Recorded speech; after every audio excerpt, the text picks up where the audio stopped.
Hey, I'm Alex Rackle from Board Game Co. I'm Professor Meg. And today we are continuing our playthrough of Agemonia. This, by the way, fun fact, Meg, there's a few things you don't know are going to happen today. Oh my. Yes, there's a few things, just to cut you straight into there. So... Is it going to include animals? I have no idea. Oh, yes. Yes, it will. Yes, it will. We'll get to there in a second, because I already know exactly what's going to happen. Anyways, past that, so a few things are happening here. Number one, do you know what they just announced over here? No. They just announced that they are doing they have a upcoming crowdfunding campaign, a Kickstarter campaign for a reprint and mini expansion, I believe is happening. So if you did miss this, now's your chance to go ahead and check that out. I'll have a link to the campaign down below, and we will have at least one more playthrough in the series, and we'll see how far we go from there, and then there will be a review at some point, but, you know, either way. With that said as well, please keep, that's one of the things you don't know. The other things we're going to talk about soon. Okay. Past that, before we dive into this, you can check out the series of... Sorry, I didn't hear any animals yet. You can check out these series of playthroughs on the channel already. This one over here, this is a sponsored playthrough series, and we are continuing to go through this. Again, we have one more to go, and we'll see what happens after that. And with that, to give you some general ideas to what happened last times, we did the first 3 tutorial scenarios, then we did the first 3 level 1 scenarios, which means today we are leveling up to level 2. Wow. I did not know that. Yes, we are leveling up to level 2. Oh, I'm going to be stronger. That works. The important part of this is that there's a bunch of things that are going to be happening today. A bunch of things. So I'm going to walk through all the stuff that will be... It's a big day. It's a big day. I'm going to walk through all the stuff that will be happening, and then we will almost certainly cut, because the degree of choices we have to make, I don't think I want to have you staring at the camera for 7 minutes while I go through all of that stuff. So we will go through what is happening. When you level up, there's a few things you're going to do. I wish I could cut forward through your decision time, because I decide very quickly. I usually make decisions. Oh yeah, one of the decisions you're gonna make very quickly. The other ones I'm not so sure. Anyways, we're gonna do a few things. The first thing that's happening is we're going to go ahead. We are now on this next page, set of pages over here. So previously we were interacting in our city phase. We were interacting with this page. We are going to be shortly reading the level 2 scenarios. We also have access to all these locations and all these locations in level 2. Wow. So we've doubled the locations. So this page will be level 3, I believe. Yep. So we have 2 full pages of stuff to go through, more decisions to go through. We'll figure all that out as we go. All right. Additionally, we are going to level up our characters. That means we are all going to go ahead and take our little, if you want to pass me both our boxes to your right. All right. What we're going to be doing right now is we'll go ahead and put these in front of you, and we'll just show you some components and things. We're going to take our little dial. You can just put it on top of the board. It's all good. We're going to go ahead and take this, and we are going to replace this with our next level. So you want to find your level 2 indicator, which is somewhere in here. At least I have mine. I got mine. And you're going to be getting 1 more stamina chip. So our characters are getting a new token there, and are getting 1 more stamina, which gives us more freedom and more leeway to, well, not die, frankly. That's the next thing that's going to happen. The next thing that's going to happen, Meg, is we're going to get new action indicators. You're going to get 2 new action indicators, but we're not going to do that yet. We're not going to do that yet. Why not? Because you have to make a choice right now. Okay. Because the choice you have to make, again, there's going to be a bunch of things happening, like I said already. The choice you're going to make right now is we're going to go ahead and give you, Jonah Javian's, either Aox Hunter or Blade Master.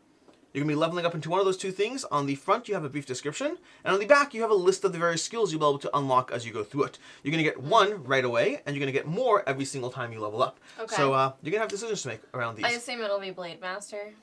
Oh, the Aox Hunter. Animals, animals, animals, swords, swords, swords. But is that hunting animals? No. Oh, yeah, maybe. I just said animals, animals, animals, swords, swords, swords. I don't know. But you're going to go ahead and get a choice. I'll be choosing between the shaman and the ranger over here. But again, I'll be doing that choice off camera because we need to make explanations and all those things. You're also, at level 2, you're going to be getting another action slot. So Meg, over here with your character, previously you had the basic actions, 2 advanced actions. You're going to get another action slot to play with over here. So you're going to have 5 actions, which is great because you're able to unlock 2 new ones. So that in addition to your other actions, you have more actions to choose. We're still not done. In our little journals over here, we're going to read our little level 2 decisions over here. So we're going to go through that. That part we might do before we cut. We're going to read our little level 2s from here and here. And then lastly, and if you're not, there's a lot of stuff happening. Lastly, we're going to be choosing a profession. There's going to be professions over here that you can choose from. So we're going to have runesmithing, enchanting, we're going to have toxicology, inscription, streetwise, alchemy, and nothing. No pet training. There's no pet training. I liked toxicology, though. That sounds cool. Remember when I said that there are animals to your answer? Yes? I knew pet training was a thing. Yes, and I can be a Blade Master pet trainer. Or a hunter pet trainer, the irony. Anyways, we're going to make all those decisions shortly, but I think what we will do is we will go ahead and read the level 2 things, and then we'll go ahead from there and start making decisions and let you know how those decisions played out. All right. So, to that end, Meg, I'm going to give you your first choice of the day. Do we want to read our character journals or our chapter journal? Chapter journal. Level 2. Moon Silver Month. The air is heavy with pollen and spores as Moon Silver Month begins in the city of Runedale. Having spent some time in Rundale, talking to citizens in Victory Park and becoming settled, you find out more about the ruling House Grimask. They are weak in Rundale because their strongest members, Star Ursula Grimask and Elector Cosmo Grimask, are away in the capital, Starhaven, protecting the family's interests. Meanwhile, crime is rampant and much of the city's governance is controlled by the Agemonia-wide mercantile guild, the Amethyst Order, who have offices everywhere from Sinkerton to Crusoe. The Amethyst Order have their local headquarters in Cadfael Fortress on the Secular Bank. Their only true rival are the Warlocks of the Council of Eight, a once great cabal of learning and magic, but now only a shadow of its former self. Their libraries and laboratories are located in the Tower of the White Circle on the Exalted Bank. The White-haired Nithri Asilt the Underring is Warlock of the First Circle and rules the Council of Eight in Rundale. She is the mortal enemy of Hemet Oneflame, the Ignacia Director of the Amethyst Order. The Exalted Bank also houses several temples and churches. Among the more surprising venues, there are the Pit, a villainous hive which caters to all possible vices, and Riabo's Reliquary. Riabo is the only Xenoc in Rundale, and the purveyor of magical... They're the person I deal with. I believe so. Yeah. I believe so. Yeah. I know them. Riabo is the only Xenoc in Rundale and purveyor of magical potions and artifacts. The third part of Rundale is the Northgate District, a derelict ruin which has become a crime-addled shantytown. Most of its inhabitants are beggars, criminals, addicts, and orphans. House Penarch has been sending raiding parties to villages and farms in the surrounding area, and some fear they might even close in on Rundale. So begins Moon Silver Month in Rundale. If you have a Gura Anvil Discount 1 in your party journal, I don't believe we do. No. Cross it out. So if we did, we'd lose it anyway. If you have Legionary saved, then write Legionary as an ally. We do. We do indeed. So do I just write Legionary ally? No. Legionary as an ally. That's the specific phrasing. But past that, we now have, like I mentioned already, we now have available locations. So we've opened up F through K. Those are going to be all on this second sheet, which you'll see us interact with. Again, like I kind of mentioned when we first dove into these, don't expect us to read every single thing. We'll explore, we'll figure things out. We don't want to overwhelm you with, well, too much stuff that's not gameplay. Then we have professions. Each player may now learn a profession. We have henchmen. That's going to be a new element over here. During each city step, you may now hire henchmen from the Ravenous Griffins Hire Henchman Service. Shuffle all 8 henchmen, which I've already done, to create the henchman deck and place this deck in the archive. And with that, we get to choose your next choice, Matajan or Janai. Why am I choosing? Oh, I can choose if you want. Sure. Great. Let's go have Janai. You can do yours. I picked my opinion. Well, you're already on the page, so why don't you Well, because this way we alternate reading. Okay, it works for my sense of order. Alright, level 2, the Collector. Riapo sold your crown to a merchant who lives near the Cattle Fortress. You have managed to do some research before approaching her, so you know she is specialized in doing business with Ignisaurs of the Magian Empire. Magian Empire? It's like literally my name. It's Megian. Then go with Magian Empire, obviously. But like, how did I find this character? You are too poor to go to school, but find out Megia occupies many Xenoc areas. She delivers. It's crazy.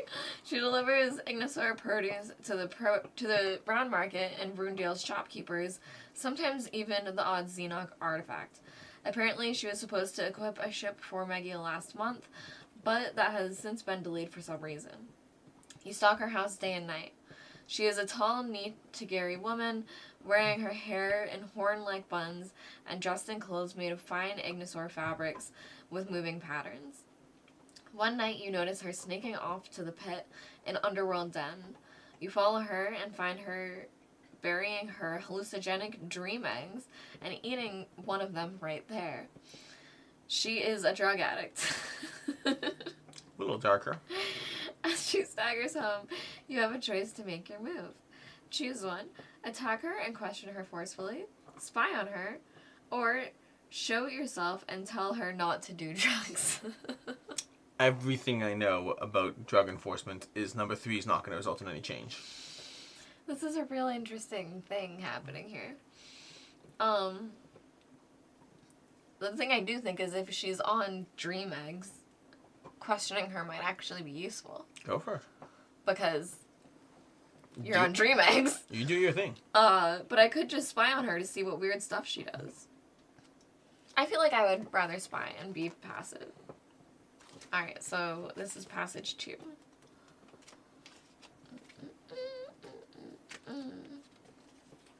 Spying on the addict. You follow the merchant back home.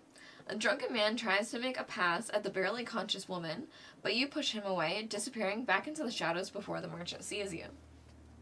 She walks past Caldful Forest and eventually manages to get home, where a servant opens the door for her.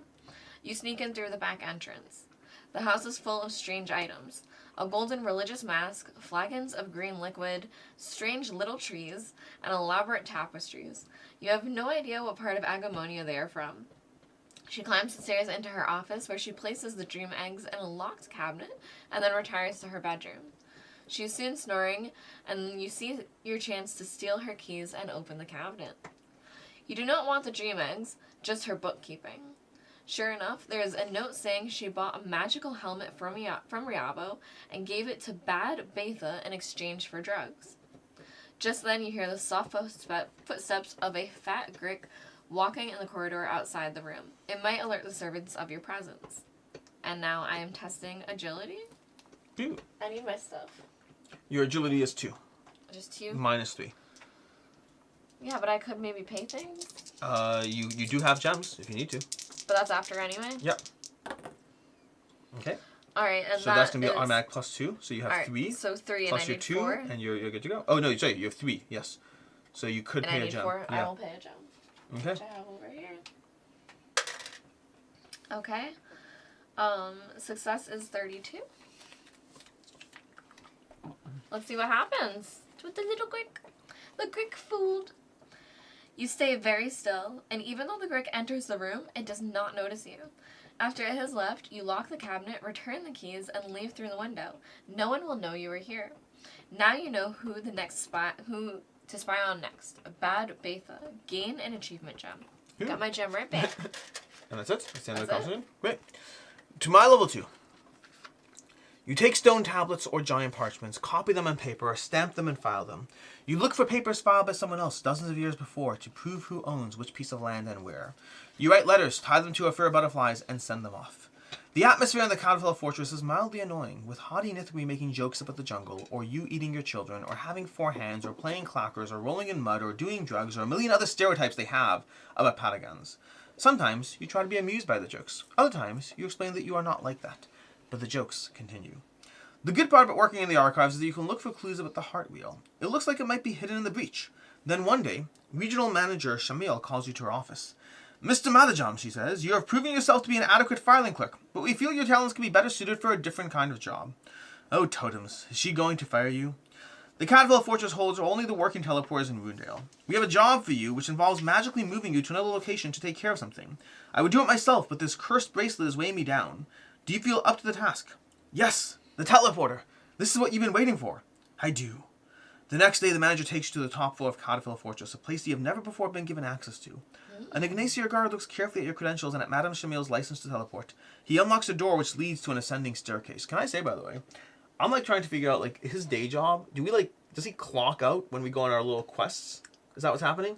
Because I feel like he's been a really good clerk, but unless he's just doing all these quests on the weekend. This is his extracurriculars. Is yeah.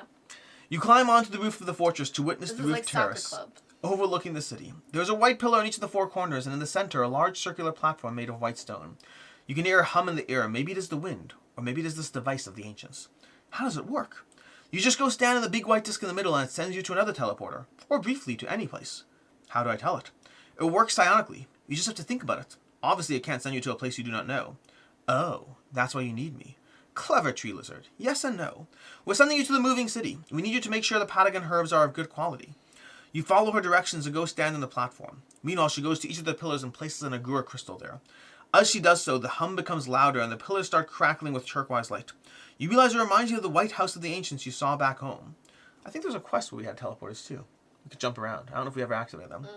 You think about your destination and the lightning descends, forming a turquoise wall all around you. Then it disappears and everything goes silent. You realize you are on the back of a huge lizard. It is a gunbanjar, and on its great scaly back is a teleporter, much like the one in Cataclysmic Fortress. The great beast walks steadily onwards in a large pack of other gunbanjars, on the backs of which are houses the homes of the Gunbanjar clan. You have been here only once before. Bright day to you and your spirits, speaks a strange Patagon in a loincloth and a wreath of flowers, his dorsal fins painted blue. Another Patagon behind him clacks his castanets and says, Welcome to Bandarian Hebath. You address the travel prince. You tell them you are an amethyst order business and are taken to a house in the back of another Gunbanjar to see the merchant princess, her fins and face painted orange. The merchant princess shows you crates of magical herbs they have collected in the mute lands. You examine her wares and notice some of the plants have rotted. This is a very astute observation, for these herbs go bad very quickly, she says. But the Amethyst Order was supposed to pick them up 2 days ago when they were still perfectly fine. And had they remained unused in the Order's warehouses, they would have gone to rot just the same. Perhaps you might do a fellow Patagon a small favor. Tell your employers my herbs are just fine, and I'll make it worth your while. What do you say? Oh, do I have... Choice number 1. Accept the bribe. Blood is stronger than gold. I mean, I'm getting blood and gold, arguably, so not sure about that. Pretend you did not hear her and refuse to pay for the rotten herbs, or refuse the bribe and report the merchant's princess of the Amethyst Order as a swindler. Nah, that third option is out. No reason to make enemies unnecessarily. She's a princess. And they have been making fun of me for the past month. Yeah. Yeah, we're gonna accept the bribe. We're gonna accept the bribe. Don't make fun of me behind my back, okay? Ethics go out the window when you're a douchebag. Whoa. Fighting words. Bribe. You pay the merchant princess handsomely for the rotten herbs, and she gives you your cut.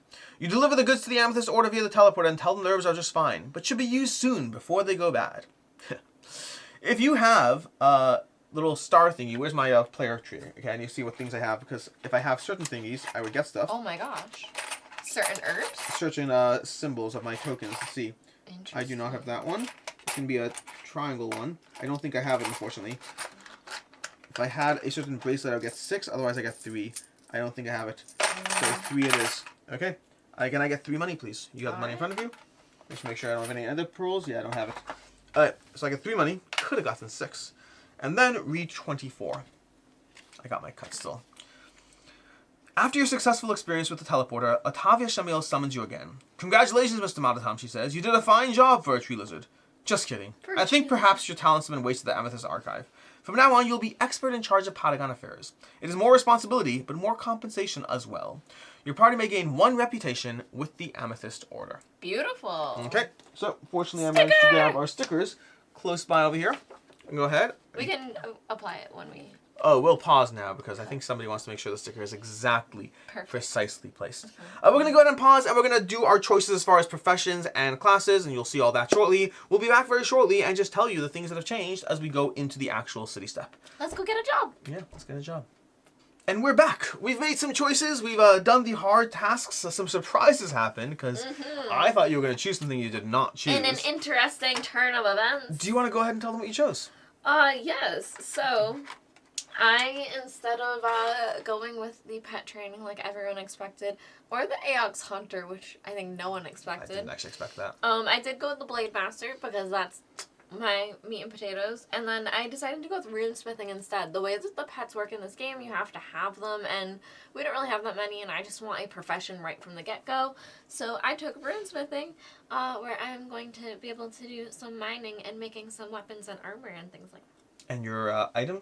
I believe you have 2 new items over there? Oh, 2 yes. new actions. I have 2 new actions. So for my level 2, I have Blades of Wrath. This is what I chose that I got with my Blade Master. So it does cost me 3 stamina, but I can attack and then attack again. And then my Blade Master ability here is actually, it makes it a 2 and then a 1 instead, which is amazing. And then I also have a reactive attack, so this can be during someone else's turn, but I would spend a stamina to attack on their turn. With 2 dice. Yeah. Cool. For myself, I went with Inscription. I actually was very intrigued by the Streetwise. The problem is the Streetwise character seems to involve themselves with a lot of things that are illegal, and there's enough negative stereotypes around my people that I don't want to enforce that, so I decided to go with Inscription, which seems like Inscription is going to work your way up. You're going to start with a silk trader, being able to buy certain pieces, but it looks like you're able to work your way up to just slowly trading them into better and bigger things as you power up this profession. So I was more intrigued by the orderly way of earning money this time around. As far as my character, I went with Ranger, and I went with, I have the new skills I have over here, is I have Raging Nalum, which is my default level 2 skill. This is going to let my little guy actually start attacking. My little guy who's over here, I haven't really been using him. I probably should have been using him. He can go on the map in general, and this is something we just haven't been doing. He can go on the map, and he can help explore story points, which we have not been doing. But it's optional. You don't have to, but I probably should have used it here and there.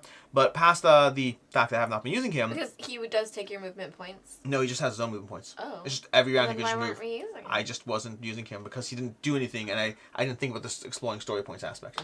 But now he can actually attack as well. So now he's going to explore story points, and he's going to attack. For 2 stamina, he can do a 2 damage attack Raging. and slow enemies. And I actually took a ranger, and I immediately buffed up my raging elm attack, so it's going to be a 3 damage attack. He's going to be rolling 3 dice to hit people. He's definitely a raging Nalum. Outside of that, I got my Swift Strike skill over here. Swift Strike, no, that's the wrong one. I got my, is it aim shot or twin shot? I think it's twin shot. My twin shot is going to be my other ability, spend 3 stamina, and then do a double attack with 2 dice and then 1 dice for a ranged attack over there. But it's going to cost me 3 stamina. It's similar to your Blades of Wrath. And that's basically what we have, which means now we get to go ahead and put these a little off to the side and start making choices around the actual city phase, which we are heavily into this video and have not gotten to because of the nature of actually upgrading everything in the game. It's a big day. So let's go ahead and do all that stuff. Let's go do the upgrading thingies or the general city step over here. We have our characters over here. If we don't go to the flooded inn or whatever it is, if we don't go to the one of these thingies over here, we're gonna have to go ahead. Where is it? Where is the thingy? It might be page 2 now. Is it page 2? We have Cadfell, the Pit, Victory Park. Oh no! It Do might we just not have be- anywhere to stay? We should have a place to stay. Service over here, the Ravenous Wyvern. Was it also the Ravenous Wyvern the first time? It was. We just forgot. Okay. Alright, so over here we're gonna have the opportunity to spend 2 to rent a room. Which, speaking of which, now's a good time to get all your money out if you That's don't true. have it, because right about now you're gonna need to reference all that money. Yes. So we're gonna go ahead and pull all that And out. you can make a little bit. We can make a what? Like I plan on working. Oh yeah, you can make stuff. You can do things. You have night actions. I got money to make. We're gonna have the opportunity to explore the board over here and make choices. Again, we might not go crazy because there's like a lot of new things to read, so we might just look around and make decisions. So I'm actually gonna turn the page right now to see kind of what fun things we have over here on the next page, because we have Riablo's Reliquary, we have Catafel Fortress, the Tower of the White Circle, the Pit, and Victory Park. This is a lot of overwhelming amount of things. We have the option to get various items over here. I wonder if we have the option to buy pets. That's gonna be a separate problem. God. That would involve a possible change. It's fine. Dagger, wood cap, scroll of telekinesis, small backpack, shovel. It does not look like, again, there's lots of stuff to read over here. Ooh, Temple of the Fifth Eye. I'm going to go to the Temple of the Fifth Eye because it looks like it says profession inscription over here. So, Temple of the Fifth Eye. Service magical scrolls. The yellow-robed, barefooted acolytes of the Fifth Eye gather money for the temple through crafts and services. They are adept scroll makers working with fine Kothian silk. Their master, Shikard, is a Corollian princess of the Fifth Eye. She tells you the money you pay for the scrolls is used for research on the devices of the ancients, which will make life better for all the people of Agemonia. I can buy a scroll of telekinesis, minor heal, lethargy, or scroll of stamina. I'm going to have to look all those things up. Where is my pack of all these things over here? So we're going to grab our stack over here. So we got items 40, 41, 42, 43. So I'm going to briefly look at those to see what we got. So we have 40 over here, which is going to be Scroll of Telekinesis. It's going to be Spend and Maneuver to move 0 to 3. A range 0 to 3. Item move plus 3. Okay, cool. So Scroll of Telekinesis. So, oh, you're moving an item. Oh, it's range 0 to 3 and you move the item. So you're pulling an item to you. Intriguing. Okay. That makes sense. Telekinesis. We have Scroll of Minor Heal, which is going to be Spend and Maneuver 0 to 3. Range gets our stamina and what's it called back. That's not bad to have either. We have Scroll of Lethargy over here, Spend and Maneuver. And, ooh, initiative goes last, so it makes them slow. Interesting. Again, very intriguing. I like the flexibility. And then for the grand total of, how much was that? 7, because the other ones cost you all 3. For 7, we have Scroll of Stamina, which is going to be a range 2 and restore 5 stamina. Wow. So that's going to be a fun one over there. So cost you 7 though. So past that, we have Service Boons, because I haven't actually chosen to buy anything yet.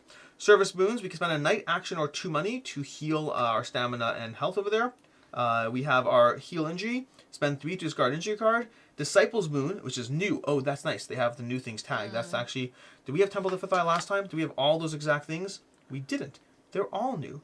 Is it not tagged as new? Interesting. That is interesting. Because it just does a great job tagging everything as new and then didn't do that, which is... That is interesting. That's intriguing. Outside of that, we have our 10 money. Gain 1 stamina chip for your hero until the end of the next scenario. Each hero may only gain this boon once doing each city step. Wow, that's cool. That is, I mean, it's a lot though. It's a lot for one scenario. I got 14.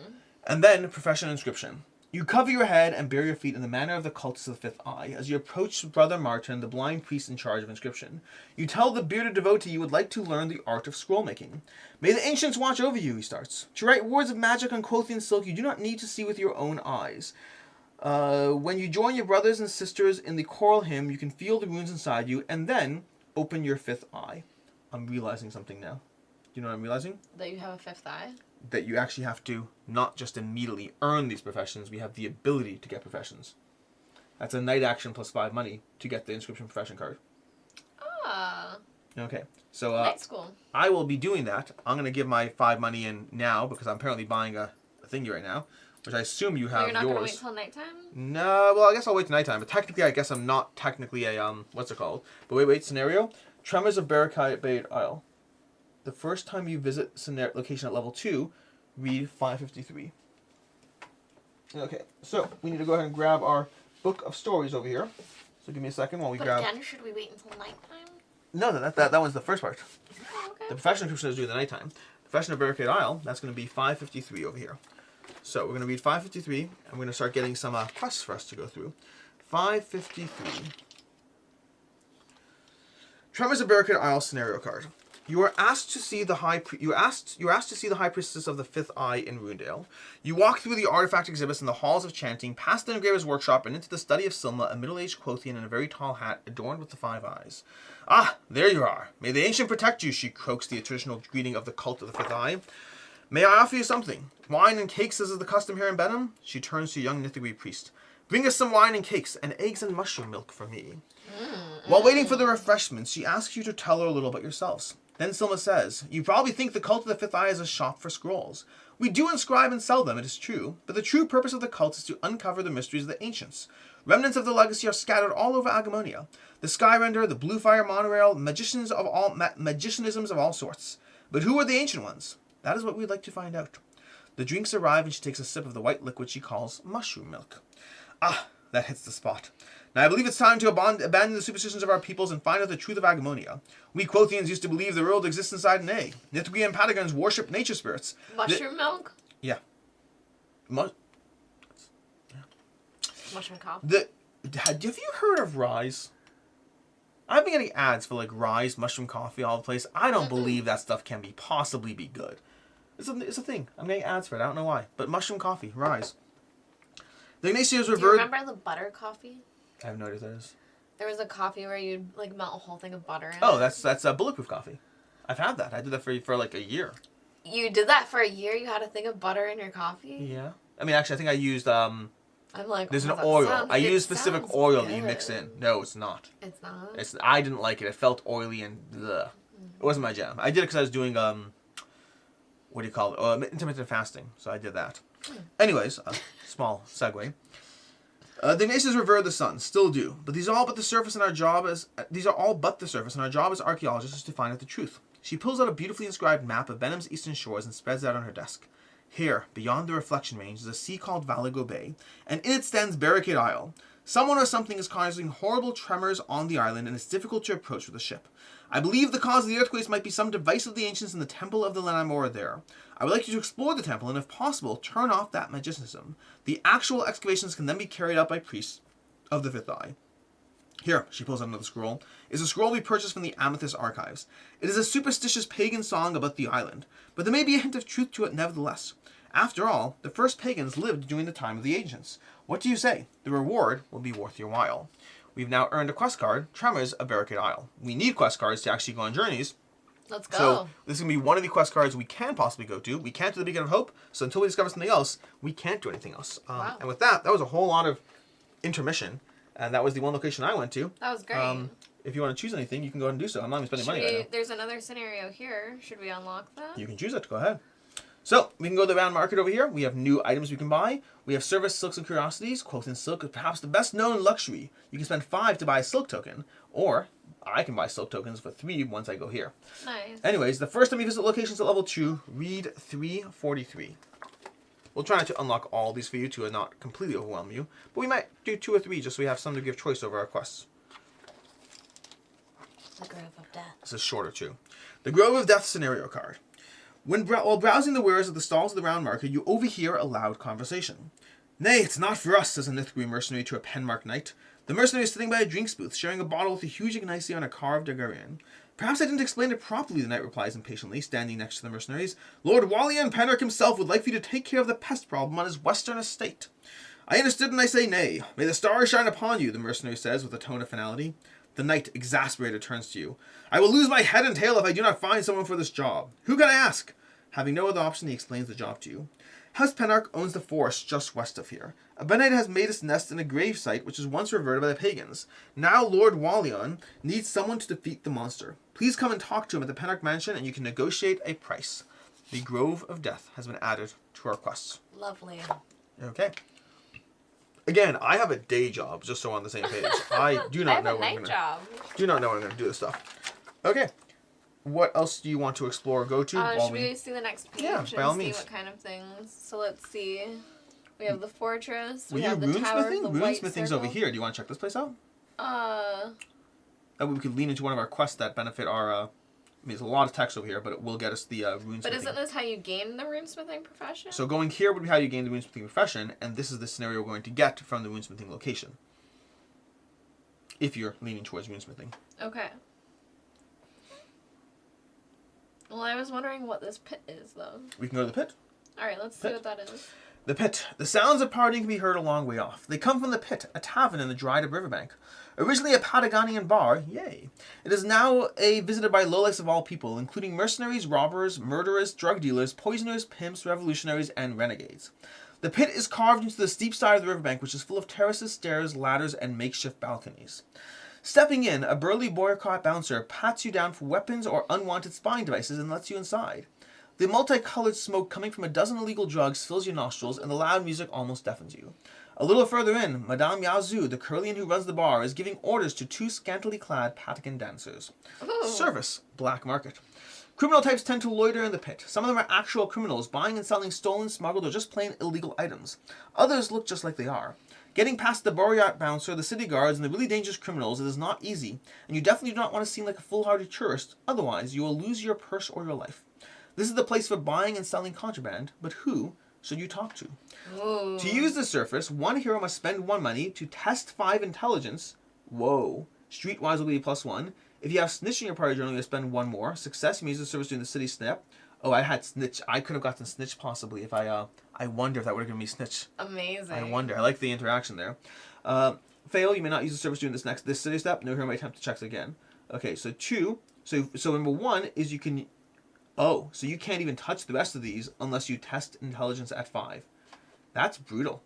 That's brutal. The rest of them are going to be options of getting various items. So you have possibly cheaper items. You can sell illegal items here for the sell value. So for example, I have this little Nazak over here, which is an illegal scorpion, but I can't sell it for 7 unless I go here because it's illegal. You can only sell legal stuff in places. So fun little things. That a little bit. I like the principles of it. I also don't think I'm going to test 5 on intelligence because I know. Dumb.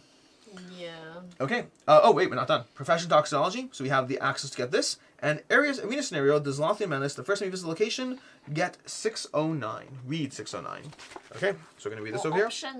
More options. This is all front loading your level 2 stuff. You're going to have this whenever you gain a level, and then you'll go through it a little bit slower. The Zilonian Menace scenario card. Attention, gentlefolk, Rundelians, tourists, patrons of the pit. Whoever wrote these things has a lot of commas in there. Tonight we bring back one of our all-time favorites. Hey, Alex, I think it's important to interrupt you. What does that say? The pet market. Okay, can you buy item card? Hey, you can buy a Grick and a Luara. Good thing you technically haven't chosen runesmithing yet. Technically you haven't. It's those options are in front of you. Feel free to change. The Zlothian Menace card. Attention, gentlefolk, Grindelians, tourists, patrons of the pit. Tonight we bring back one of our all-time favorites. They are our most beloved and perhaps most dangerous performers. They attack, entangle, they split into even more threats. Yes, they are the Zlothian Menace, and whoever defeats them is in for a reward worthy of an elector. See the Menace tonight at the pit. The show starts at nightfall. Tickets available at the door. Gain scenario card 12, the Zlothian Menace. We have this one over here. It's going to join our cards. We have another option. Ooh, there's a little thingy over here. I don't even know what this means. It's going to have some sort of interaction. Okay. Where are we feeling? I'm ready to go into the night phase whenever we want, because we can still actually buy stuff after. I'm wondering if maybe now we should cut and do some decisions and just come back with what we did? Before the city phase or after the city phase? I'm not sure. Whatever you think. Do we want to go to the city event and then we can still make decisions? Because I'm now wondering if I might want to become the pet trainer and then I might want to purchase pets. I want to see what the pets You still can't make the decision. We can cut for it if you want to make decisions. No pressure. No pressure. It's not that. It's I want to see what the pet cards look like. The Grick and the Luar? We can go ahead and show one right now. That's what I want to know. So the Grick and the Luar, what numbers are they? 69 and 70. 69 and 70. Okay, so we're going to have over here your Grick and your Luar. And keep in mind the train side, so we have Herbalism, and then we have Herbalism once per scenario, gain herb, +1 token. We have Luar over here, so these are going to be just moving pets. They don't look like they do much. So they're not really attacking? Well, this one, Not yet. All right, fine. Well, I'll stay where I am. I can always gain this profession later. You cannot. You can't? You can only gain one profession once per... Each profession is only once. You only have one profession. And each person can only choose one that profession. I mean, you can't... I'm saying this poorly, but you can't have the same person choose petsmithing twice. I'm going to find the pets in the scenarios. And let that be how I find pets in this game. Cool. I'm going to let it go. Okay. With that, anywhere else you want to go? Or do you want to read a city event? Alright, I think I'm ready for a city event. Okay. So we're going to go and do a city event card. So we're going to grab one of these cards over here. And we're going to read a city event. We have Ice to Meet You. It is summer, but a strange blizzard has entirely engulfed the lower bridge. A cryomancer has gone mad, says Surgeon Sagittarian. Help us capture him. He is merely misunderstood, a Boreat maiden yells. He was peaceful until you beat on him. These people, mutters the sergeant. There's a longer, deeper conversation to be had about this card and the nature of, well, anything. What do? Try to calm the cryomancer down, 347, help the cryomancer escape, or arrest the cryomancer. Okay, so the cryomancer's gone mad, and supposedly he's misunderstood until we beat up on him. I mean, I'm thinking like A or B, but like, what do you think's the better approach? From those two, I'd go with A over B. Right. I don't know enough to let this powerful guy escape. Yeah, sure. But, I mean, if we're taking cues from Elsa, we should just let her go. Let it go! 247. I mean, effectively, that's what he is. He's gone mad with his powers, but 247. I'm going to flip this as well. Okay. To the first page, probably. 247. You step on the icy bridge, a strong wind blowing snow in your faces. Whiskers, feathers, and scales get frostbitten.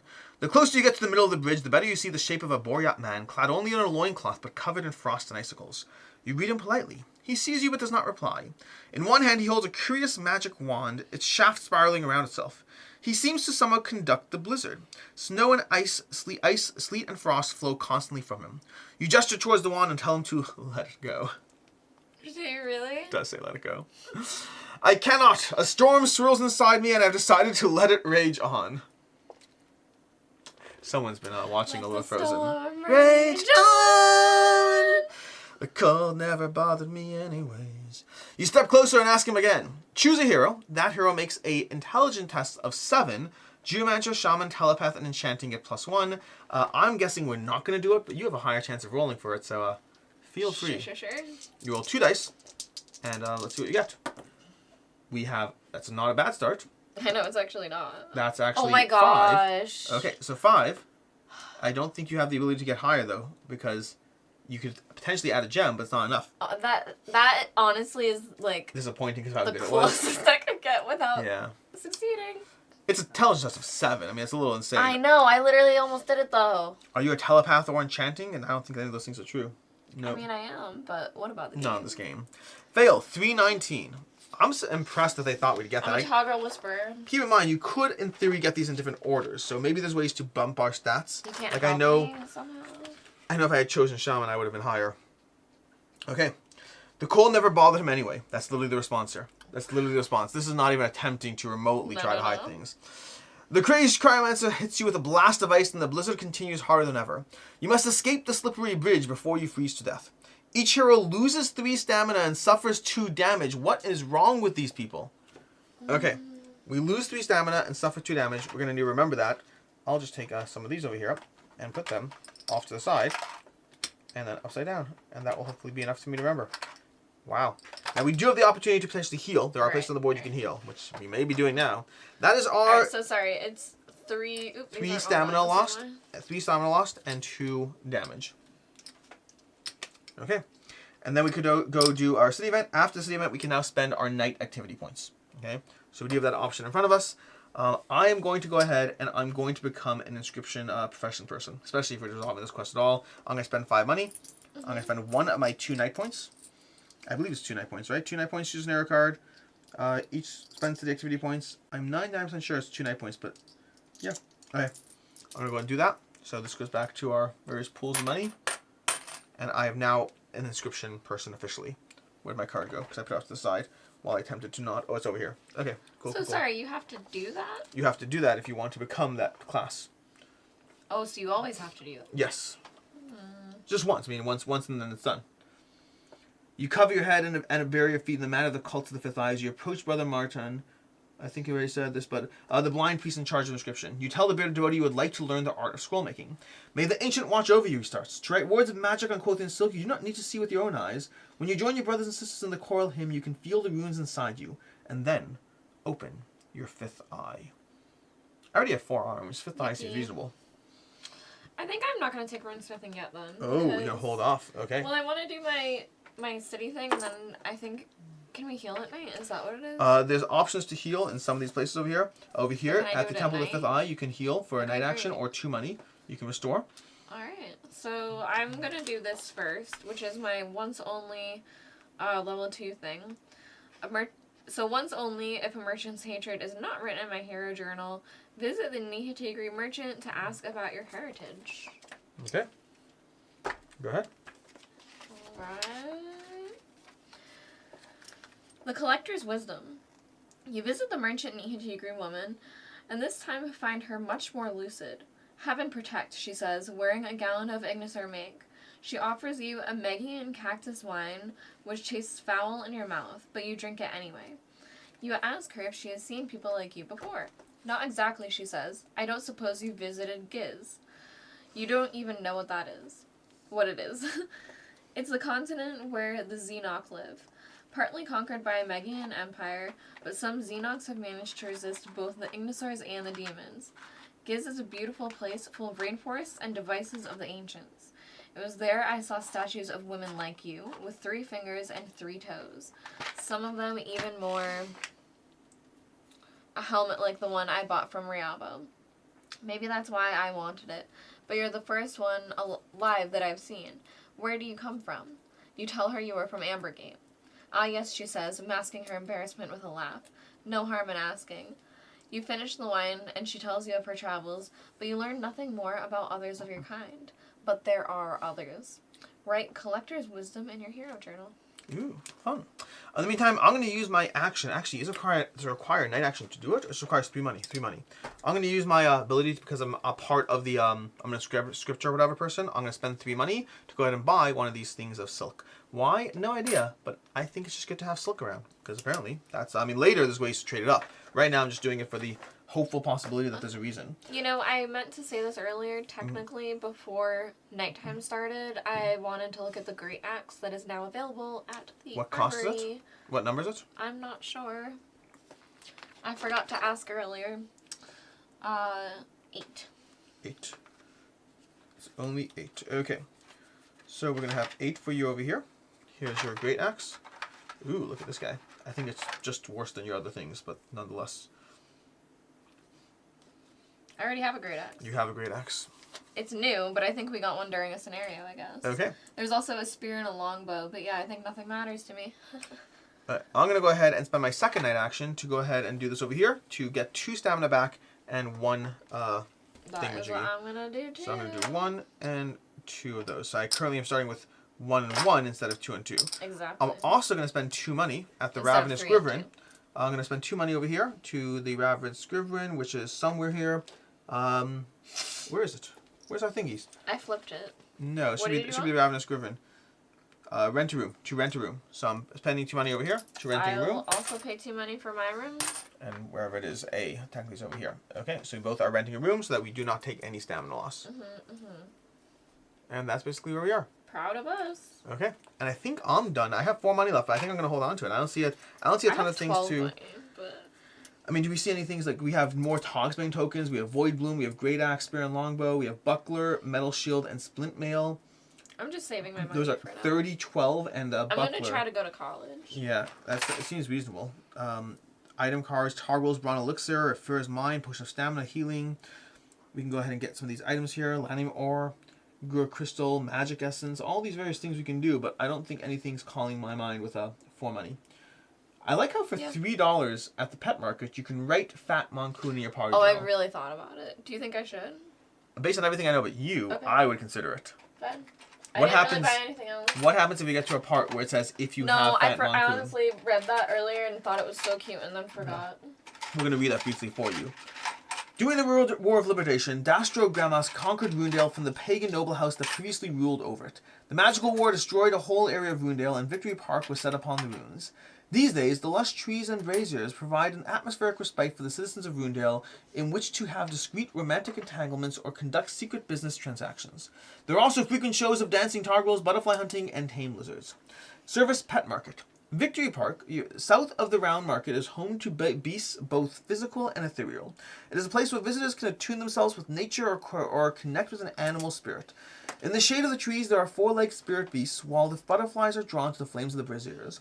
Some citizens of such creatures are familiars, but it always requires consent from the spirit pet as well.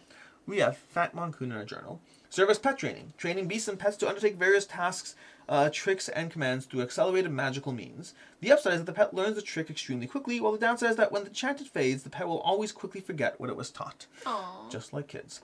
Profession Pet Training. Okay, we have the pet training thing. Is there anything else on the other side? Oh, this one doesn't actually result in a quest. No quest over there. Yeah, not all of them do. And with that, I think we are going to go ahead and choose our quest.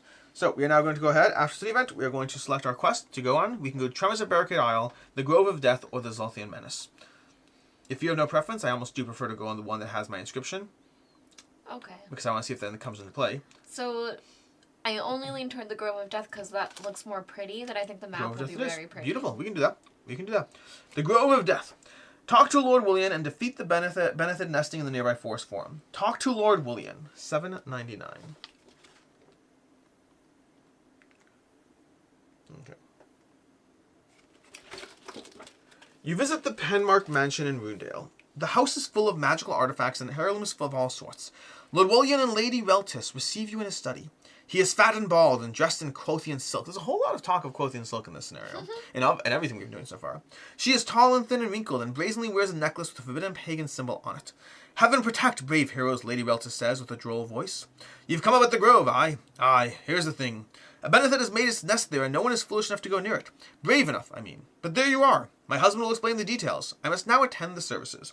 She leaves you with Lord Willian. He takes a moment to snort some magical powder and then continues. Kill the Benefit and bring me its gallbladder. If you do that, we'll pay each of you 5 stars. You'll also get a Patagon scout to show you the way. Try not to get Jedja killed. Oh, and one more thing. There are whispers in the grove that are sacred to the pagans. I can abide them not. While you're there, cut down 5 of them. No more, no less. If you can do that, there'll be a bonus for you. You ask if his wife would not object to that. I'll name that star when I see it, he says. Just do what you are bid. Heaven protect. Resolve a world event card. This is the second time, I believe, that we are doing a world event card. I'm going to grab one of these. The Trapmaster Trapped. Help! Help! In the name of heaven, all-seeing help! You follow the cries to find a scene of a monster attack. A Penarch wagon is overturned. The Toggle and the drivers are dead, but a lone survivor is trapped under the wagon. Thank the stars you've come. I'm a Trapmaster in service to House Penarch. Please help me out. Do we steal his fancy jewelry? Help the poor man out, or kill the Penarch bastard? This game is brutal in so many. It's a very, very adult game. Why did they have to call it fancy jewelry? Do you want the fancy jewelry? We can do the fancy jewelry. Why did they have to call it fancy? No, is that what you think? I'm flexible. I make choices for myself. For the group, I'm flexible doing whatever. I don't want to pick. I don't mind helping him. I don't see why we'd kill him. That's the problem. That makes sense. Unless you're just like let's help darkest him. timeline. Let's help him. Yeah, I'm not leaning at darkest timeline, at least not yet. Yeah. Okay. Even the powerful sometimes need help. You approach the covered wagon and investigate the situation. The door is broken and you can only be opened from the driver's bench. Oh, I did forget something. We do have House Penarch up here and House Gramask on here. And they're the opposing factions. Well, we'll see in a second. The door is broken and can only be opened from the driver's bench. You do so and reach out for the man's hand. Wait, the Trapmaster said. I booby-trapped this entire wagon in case of brigands. That makes me feel better. That makes me feel if we had stolen things. We might have gotten booby-trapped? Yeah. He rummages around in the tilted wagon, pulling at levers, removing wires, and gathering mechanisms. Wow. There, I'm ready. You pull the man out and he offers to pay you for your troubles. And I will put in a good word for Lord and Lady Penarch on your behalf. Gain 5 and 1 reputation with House Penarch. There you go. We can let the sticker happen in between and scenarios. It would be 5 money? 5 money. You can go ahead and take 2, and I'll take 3. Oh, okay. You can take 3 if you want. I love how that was less. You can go ahead and take 2. Oh, I'm claiming that because I made the choice. But I'm fine if you want the 3. I'm just saying that's why I'm making that choice. Okay. We have this over here. This resolved, so we can get rid of that world event. And we now can we're now on to scenario. play the scenario. So this is the part where we go ahead and we're going to go ahead and set up to play the scenario. And we'll be back shortly with the actual gameplay of, well, everything else is gameplay, but the fighting and dungeon crawler parts of the gameplay. So we'll see you shortly in the Grove of Death. Here we go. We're back and we are all set up and ready to go, or mostly set up and ready to go. We can go ahead and get this running. We are in the Grove of Death, which is going to be its own little scenario with seemingly only one enemy from what I can see. Let's go ahead and read some stuff and then walk you through the scenario rules. The Grove of Death. A somber Patagon meets you at the round market at the agreed morning. Bright day to you and your spirits, he says, and makes a gesture of greeting where all four of his hands touch each other. I am Zezek. Lord Wallian has asked me to show you the way to the benefit. You introduce yourselves and follow Zezek into the forest west of the city.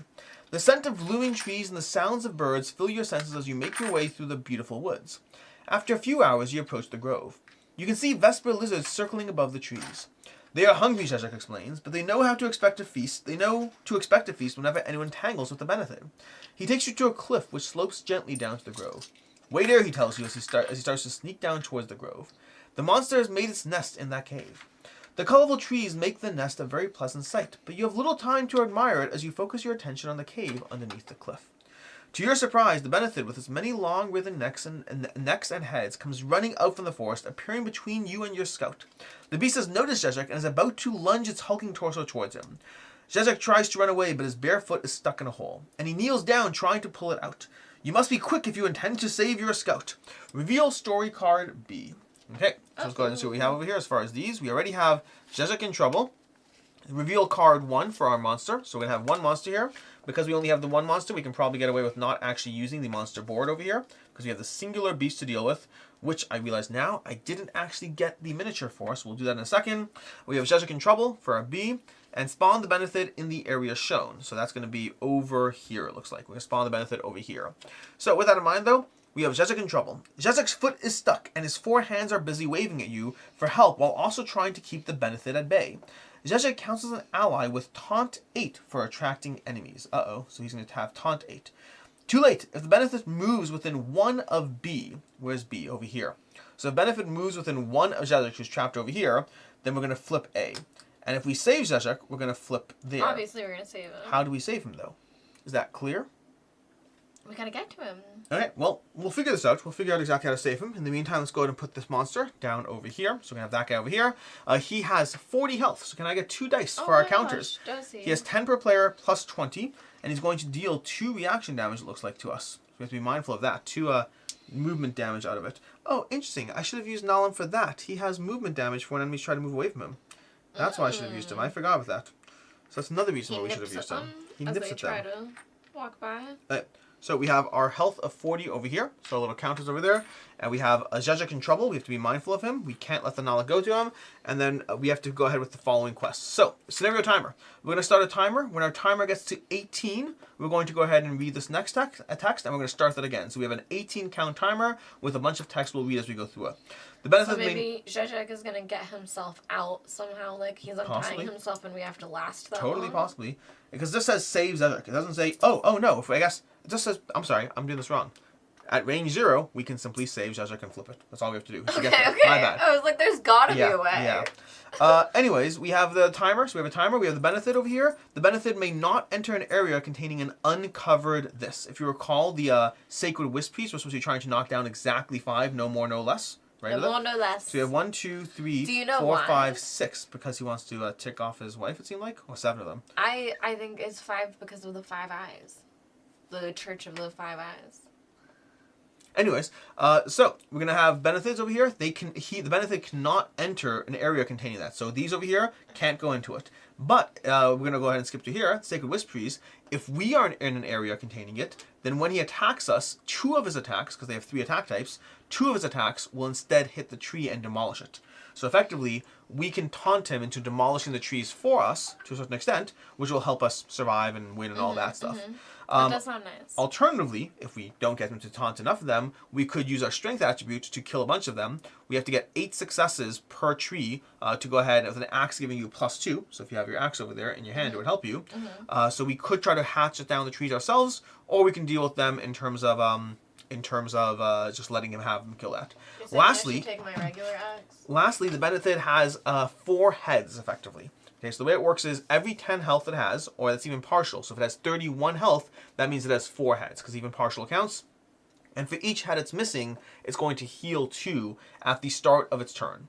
So effectively, if we've gotten down to 10 health, he's healing 6 a turn. You following that? Yes, That's exactly. too much. Exactly. So we need to kill him effectively, and he's gonna get to a I point. wonder if things are gonna help us around here. He's gonna get to a point where he's healing 6 a turn. There's gonna be toxic things, maybe explosions. It's almost like someone's played this game and is understanding how these things work. We just leveled up. All right, let's do this. So we're gonna go ahead and do this. We are going to go ahead and choose our initiative. We're gonna choose our actions. I don't know enough exactly about where we're gonna go. I think if I have a default movement of 1, 2, 3, I can shoot him from even over here. That's terrifying. 1, 2, 3. I could go there. 1, 2, 3, and get over here, and I can start shooting him. In theory, I don't see a reason. Oh, we're gonna have ledges over here, so we're gonna have aspects over here. We can climb up here. That would be areas. Oh, we have all these stuff. If you want to go this way and I go this way, we could do that. Can I go that way? You could. We'll need the what's it called? I could take it if I wanted to. I have a hook and rope. Yeah, we can either go around or we can use the hook and rope to go down. I can use the hook and rope on that part? Yeah, that's the difference of what's it called? I was gonna take the pickaxe and the crowbar, but because I wasn't sure what the scenario might have. Yeah. But if we think that that's better. Alternatively, because I have multiple hands, I could take the hook and rope if you prefer. No, I would rather jump down. If you can reach him and shoot him already. So part of the problem as well we have to factor in is he has 1 armor. So every time we hit him, we're dealing 1 less damage. Gosh. So basically, it's going to be that kind of game. Do we need to kill him? That is how we win. You successfully complete the scenario if the benefit has been defeated and at least 1 hero is in the start area. Maybe we just need to save Zhezhik and something else will happen. Yeah, that if it overwrites the text, then we're fine. Maybe he kills him. Do you want one of these? I could take... I don't need those. Okay. I don't mind taking the hook and rope if you think that it's better for me to go down here. I do have my ceremonial spear. My ceremonial spear will pierce his armor, which is why it's a good thing there. Yeah. So there is that aspect there. I want to jump down. I think I'm going to try to close the distance and start shooting him and tempting him away from I'll Zhezhik. jump down, and then as soon as you need me, I'll be there like 2 turns after. Yeah, because I think that's part of the puzzle here is we have to get to Zhezhik, and then we can either go around or not. Did you hear what I said? You're going to get there 2 turns after. Yeah. It was funny. It was funny. It was funny. You ready to go? Everyone's laughing. It's amazing. I think I am, now that I know I could shoot him, and my bow and arrow has range 3, I think I will go ahead and just do aim shot. So I'm going to do aim shot over here and prep for that. With the hope, what's 1 second? If he goes before me, if he moves, he's going to currently move towards there. Oh. Oh, that's a problem. That is a problem. Can't he theoretically move there on his first turn? 1, 2, 3. What am I missing here? In theory, he can move there on his first turn if he draws the wrong thing. That's crazy. So we might not have the option to stop him at all. Yeah. I don't think I'm missing You do have anything. to run toward him then, I think, to engage him. So we think green is the fastest? I think red is the fastest. I don't like this one bit. Do you want me to do red just in case and you do the blue? I guess so, but like... And if he's green, then we're in trouble? We'll see what happens. Okay. Alright, I'll focus just to help out. Okay. Alright. So now, we was it shuffled? Should I shuffle it again? You can shuffle it again. Just make sure. How about let's chit chat. How does level 2 feel to you? Well, the problem is if he goes first at all, what is usually where are these cards? Let's show me 1 card. 1 card. I just want to see what's usually lowest. Usually blue is lower. Blue's usually lower. I think green is usually. Yeah. Red I'm trying to get ahead of him, and then I can be bait for 1 turn. Okay, I think just to make sure he goes toward us. I think I will. I should probably just do green then because. Do whatever you want. I hate this situation. You don't want to shoot him? I'm concerned that I won't be able to shoot him because if he moves. I think blue is better than green. If he moves 2, if he goes 1, 2, 1, 2. I think blue is better than green. Really? Yep. I think this is. But the problem is this won't even help me though. Even if it's better than green, it won't help me because if he moves first, if there's a chance he moves first, then I'm in trouble. If he moves first, there might be a few cuts. Did you just imply that we cheat? No, I'm saying we might. No. Yeah. Okay. All right. So should we do it? Yeah. Go ahead. Let's do it. I think blue is the best bet. Look at that blue. You guys are tied. Blue's here, and he is a green monster. Blue. He's last. Oh, okay. Great. Okay. Great. Cool. Great. Okay. So with that in mind, you get to go first. So I'm realizing that we're safe because I'm going first, but to use my hook and rope, I need to spend a maneuver. Yes. So I think for this turn, I might go find out what J is about because I focused I could move into there and then you can deal with Go home for it. skillet. Go for it. All right, so this is me? Yes. All right, so I'm going to spend a thing to go 1, 2... You could just go 1, 2. Oh, I did not see that little line. Yep. So as soon as All right, you go so 1... I won't even spend a thing, but I will go 1 go ahead and see find J. out what J is. J. A stone symbol. You sense some magical vibrations near the rock and see an angular stone with a rune carved into it. Spend your maneuver to flip it. Okay. So not much you can do right now, but you could close the distance onto it. And I have to be on it Yes. anyway to spend the maneuver? Yep. Gosh, everyone wants my maneuvers. Okay. All right, so I will move to there, and I believe that is all for me. Okay. So I believe it's going to be my turn before his, based on this little track over here. So I'm going to go ahead and spend a stamina to move an extra. So I'm going to go 1, 2, 3, stepping into that spot over there, because I can do that, not him. And then I can shoot him from, well, I could shoot him from 3 away, but honestly, I'm only 2 away, so I don't see a reason not to shoot him from 2 away, because I'm in cover. That way, hopefully, he is attracted to me. I mean, he will be, I'm closer, so I should be 1, 1, 2, 3, and 1, 2. Yeah, so I'm now the threat. Beautiful. And then I'm going to go ahead and shoot him. So I'm going to use my aim shot. I'm going to spend another stamina, and I'm going to shoot with a 3 dice over here. So we're going to go ahead and do can I get 3 attack dice? Mm-hmm. Okay. I'm going to see how well we do. Let's go. Pew, pew. Anything else I can do over here? 40 Nothing health. specifically. I did want to buy the longbow. The longbow costs 15, which I don't have right now. I would have. Wait. Could I have helped you pay for that? How much money do you have? I have so much money. Are we backtracking to add a longbow after the fact? If I had found out you wanted a longbow, I would have helped. That's so cool. How much money do you I have? have 5, 6, 7, 8, 9, 10, 11. I mean, I could spend all 7 of mine. How much do you need? I can spend all 7, and then I need 8 more. Although we did get some from something else. Let's just not. I also have all these things I meant let's to sell. Let's not. It's too much retconning. We'll win or lose, and we'll see how it goes. Let's put a pin in this. Make sure we go shopping next time. We're gonna go ahead and roll these dice. Oh, nice. Cool. Okay, so 2 successes. I'm gonna re-roll these. I don't know if you want. Or you can give me new dice. And new dice are more fun. Okay. Wow, so we have wow, 1, so 2, much 3, damage. 4, 5, 6 damage over there. 6 damage is gonna power through his 1 armor, so he's going to take 5 damage over there. That's so he's a great shot. to 5. That's a good start to the scenario. Definitely makes me feel a bit more confident about our ability, because he's going to be healing 6 at a time at one point. Yeah. We need to be able to deal a lot of damage. How can we power through them? Oh, and you know what I'm going to do? I'm going to go ahead and drop my I'm going to drop my Nalum over here. Okay, because at the start. Oh, I think it has to be at the start of the turn. I think it's the start of the turn. I'm not going to do it right now. I'll double check that, but I'm pretty sure that pets are at the start of a turn. Pets, that's actually right over here. If a pet is seen in the scenario, you place in the same area at any time. Oh, at any time on your turn, even better. And you're allowed to move the first turn. The reason this is relevant is I'm going to drop him over here. I'm going to have him move 1, 2, and then he's going to give escape damage to that guy when he walks away. So when he tries to... He's not going to attack He will not. The pet does not get attacked. He has no health. Amazing. Just a little... Amazing. Now, when you dropped him here, would he have found out what H is? Oh. I think I have to drop him in my zone. So if I put him here, he would not be able to find H. He would interact with Could he go 1, 2, 3? He only moves 2, so no. Oh, okay. Yeah. I'd have the escape damage. We can get this other ways. And then I had another question. Oh, so does he start healing when he hits a certain health? Once he gets below 10, he'll start healing 2 a turn. Once he gets below 20, he'll heal 4 a turn, and when he heals below 30, he'll 6 a turn. Okay. And we'll hopefully power through this. Although I do feel better with a little pet on my side. It's the only guy, so. Okay. And the Pierce, I don't know. There's so many things we could do, but I just feel like we really have to aggressively hit them hard together to power through. Anyways, that's round 1, right? I don't know if I'm like, I want to run away and go do things. We're going to have him do this action over here. So he's going to go ahead. He's going to move 1. He's going to move 1 over here. So 1, I guess. Okay. That means he's going to take 1 escape damage. So he's going to drop down to 34. He's going to do Acid Spit over here. Spit Acid, which is going to unfortunately hit me, but I do have my, what's it called over here? So I'm going to roll 3 to try to avoid that. And is he doing anything extra? It does not look like he's doing any extra action abilities, so it's just going to be a 5 damage attack, and I'm going to roll to see how much I defend. He's not an Aox, so I won't get my extra armor for over here. +1 star, +1 Aox, and then I can't find great. We're going to go ahead and do this.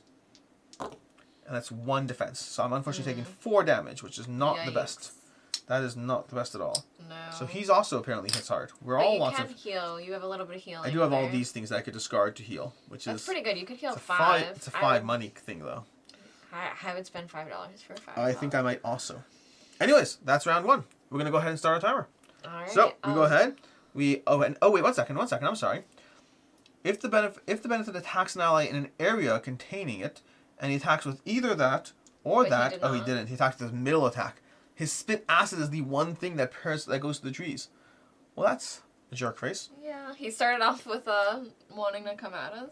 Okay, well, it is what it is. Let's go ahead and choose the timer over here. Not choose the timer. Reveal the timer over here. We have a timer of 1, so we're totally fine on timer. And then we go ahead and choose our next action. Okay. And for our next action, I honestly am almost inclined to go with aim shot again. Because I can just hit him again. And then I could just heal some stamina. I don't see a reason not to. I have to spend maneuvers where I am, so... Yeah, I think it makes sense for you to do that. But for me... Yeah. Because I guess I'm just going to be getting stuff right now, which I think is good because you're ranged attacking. Like, maybe... you make me nervous, but... I just don't think it makes sense to do anything differently because... Can you attack and then move away? I could in theory, but I might want to use my... I mean, as long as he doesn't hit that one exact attack, then I'm fine. That's true. That's true. That's the thing I'm relying on. I'm That's relying fair. on being able to dance. And what are the odds that it would happen twice? There could just be a cut if it does. Anyways, I said it as a joke. Just guys, it was a joke. I'm gonna go ahead and I've chosen my thing. You ready? Locked in? Yes. The only thing I'm wondering is if I should focus instead, but I think I should extra maneuver. I think right now I'm drawing his R. I'm gonna have my Nalum come in and mess with them a bit, just continuously providing escape Maybe damage. I should focus. Actually, my Nalum can start wandering around and finding things for us. See now, Should I focus? here's where I'm pretty sure. I think the pets reveal story points, but I don't think they can engage with them. That makes sense.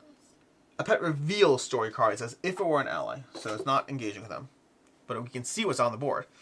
Okay, you ready? No, I'm wondering if I should focus instead. Okay. I think you'll benefit from more maneuvers. Alright, fine. Instinctively. But All this right. could be a test. A stone symbol. Oh no. I'm saying. You're right. You sense magical vibrations. There's a chance that that's something you need to focus on. And where am I trying to go anyway? And even if it isn't, you can still spend a stamina to move here, so you could benefit from focus twice this turn. No, I can't because Why not? I will be spending my maneuver on that. That's a good point. You will not be able to. That's a fair point. It's a 50-50 shot here. I roll really well. I'll just try this. Go with extra maneuver. I agree. I agree. Alright, here we go. Ironically, you would have got an extra maneuver if you had focused. It does feel a little bit of a... It does feel like a slap in the face. You know what else feels This like is a slap how in the you face? know we're not... You know what else feels like a There's no slap in the cut face? here, you guys. Because look at his attack. What is his attack? The one sleepy attack one that jumps again? through again. This is how you know. This is how you know we were joking. Oh my gosh. Okay. Okay. Wow, okay. I'm going to go ahead and do this. The good news is he is going last again. That's the good news.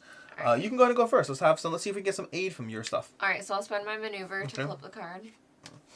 Runic stone. You inspect the runes in the stone, and they are, of course, pagan in origin. This one is connected with the goddess of death, Mazurak.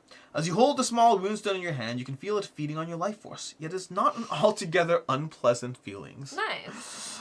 Someone's into vampire novels here.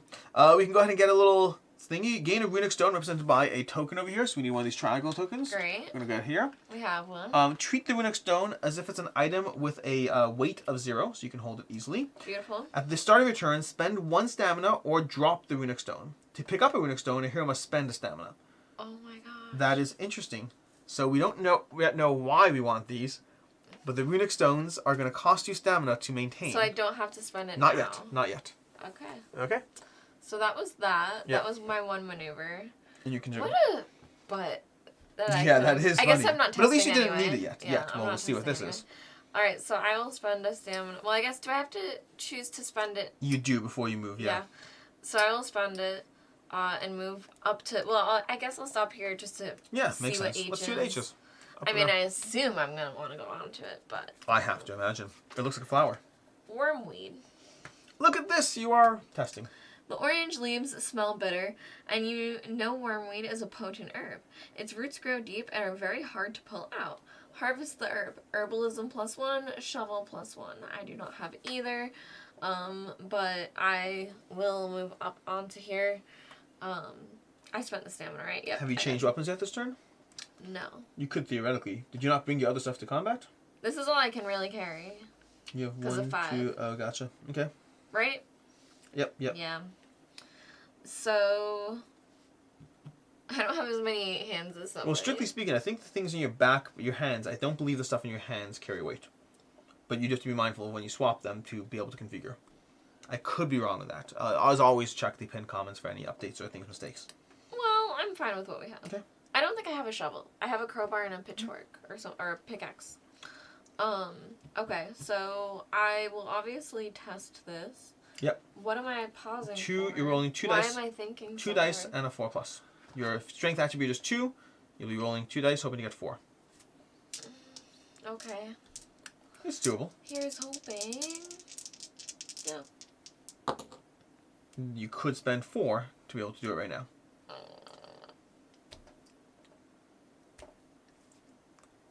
I say to go for it. You say go for it? I always would, personally, because you can always of action spend... efficiency or I mean, the whatever? action efficiency, even just the process of whatever, you get 2 back. But you can do what you want. Okay, fine. You're our investigative reporter in this scenario, and I'm shooting from the woods while he spits acid at me. Not going as great as you think. Alright, so I'll spend 4, Mm-hmm. apparently. Okay. Gosh, that's so much. Alright, bigger than it looked.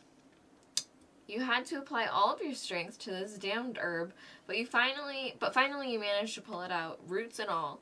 It had better be worth the trouble. Gain a wormwood token and remove this card from play. Here's a wormwood token. It's going to let you move 2. Enjoy. It's exactly what I needed and wanted in this To be moment. fair, moving 2 is effectively a maneuver, so you get 2 back for sure. Yep. Ish. Anyways, that's our card over there, which means now it's time to... Have him go. No, I haven't gone. Yes. Okay, I'm going to be shooting again. I'll be spending a stamina. I'm going to first recover 3 stamina. So I'm going to recover 3 stamina, and then I'll spend a stamina. That way I can spend stamina to attack him if I need to. And then I will roll our 3 dice again to try to hit him once again through his hide. He's not doing anything special. He's doing a basic attack. I'm not discarding anything to do anything extra. I'm just doing a regular basic attack. Okay.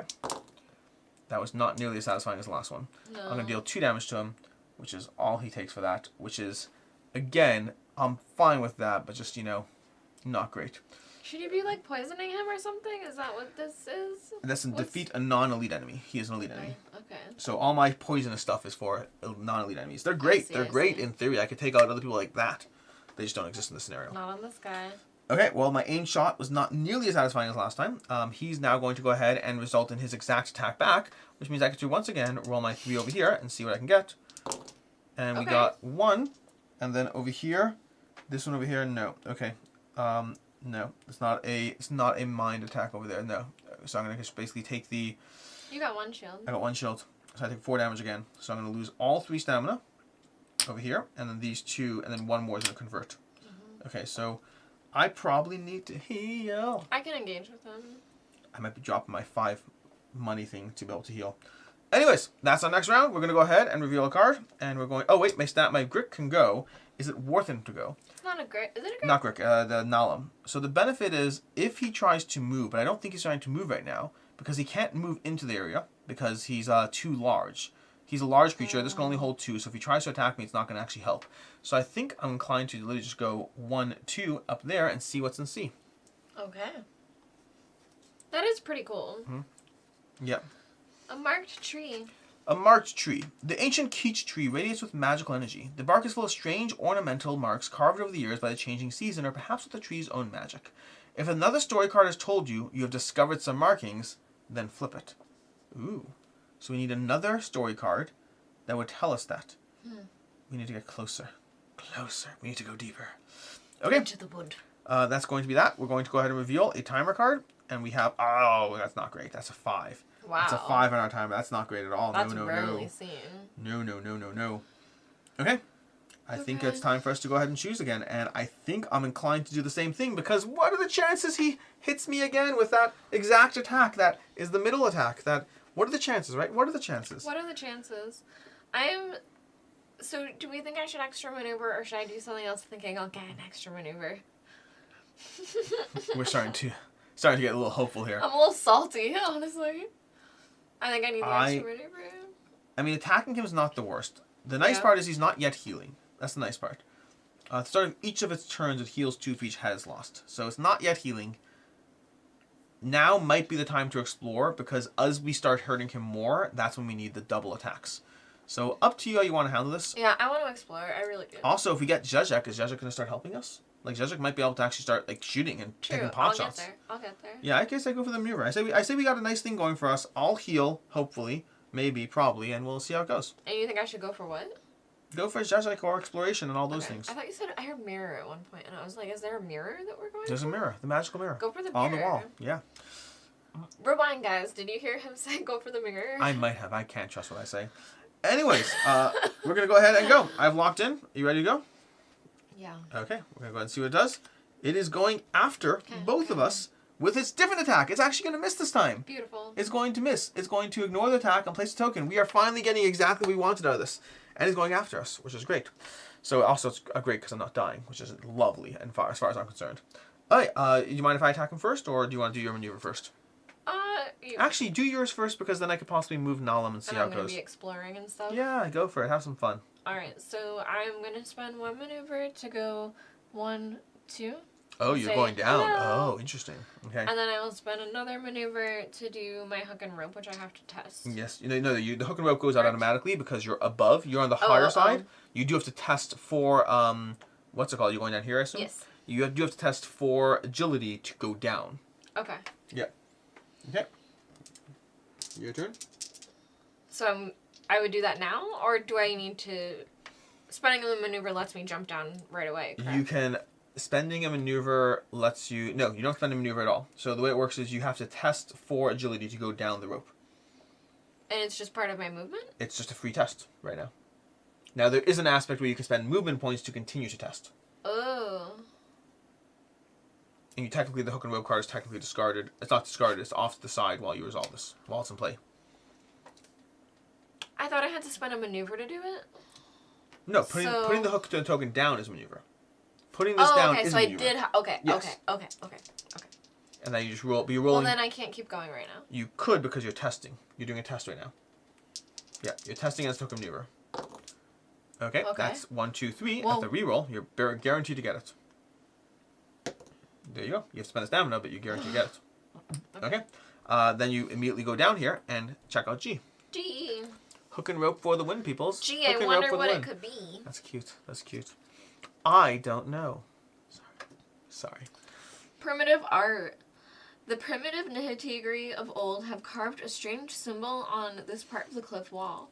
While it does hold a primeval beauty, it does not seem to represent anything in particular.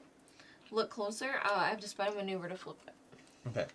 Also, I will note, there's a little snake carved into the wall. So there's lots of stuff going on in these... Like a little hinty. Well, decipher the markings? I think you might be able to decipher the markings. That can really help us over there. Yeah. Okay. And with that, it is, I believe, my turn to shoot.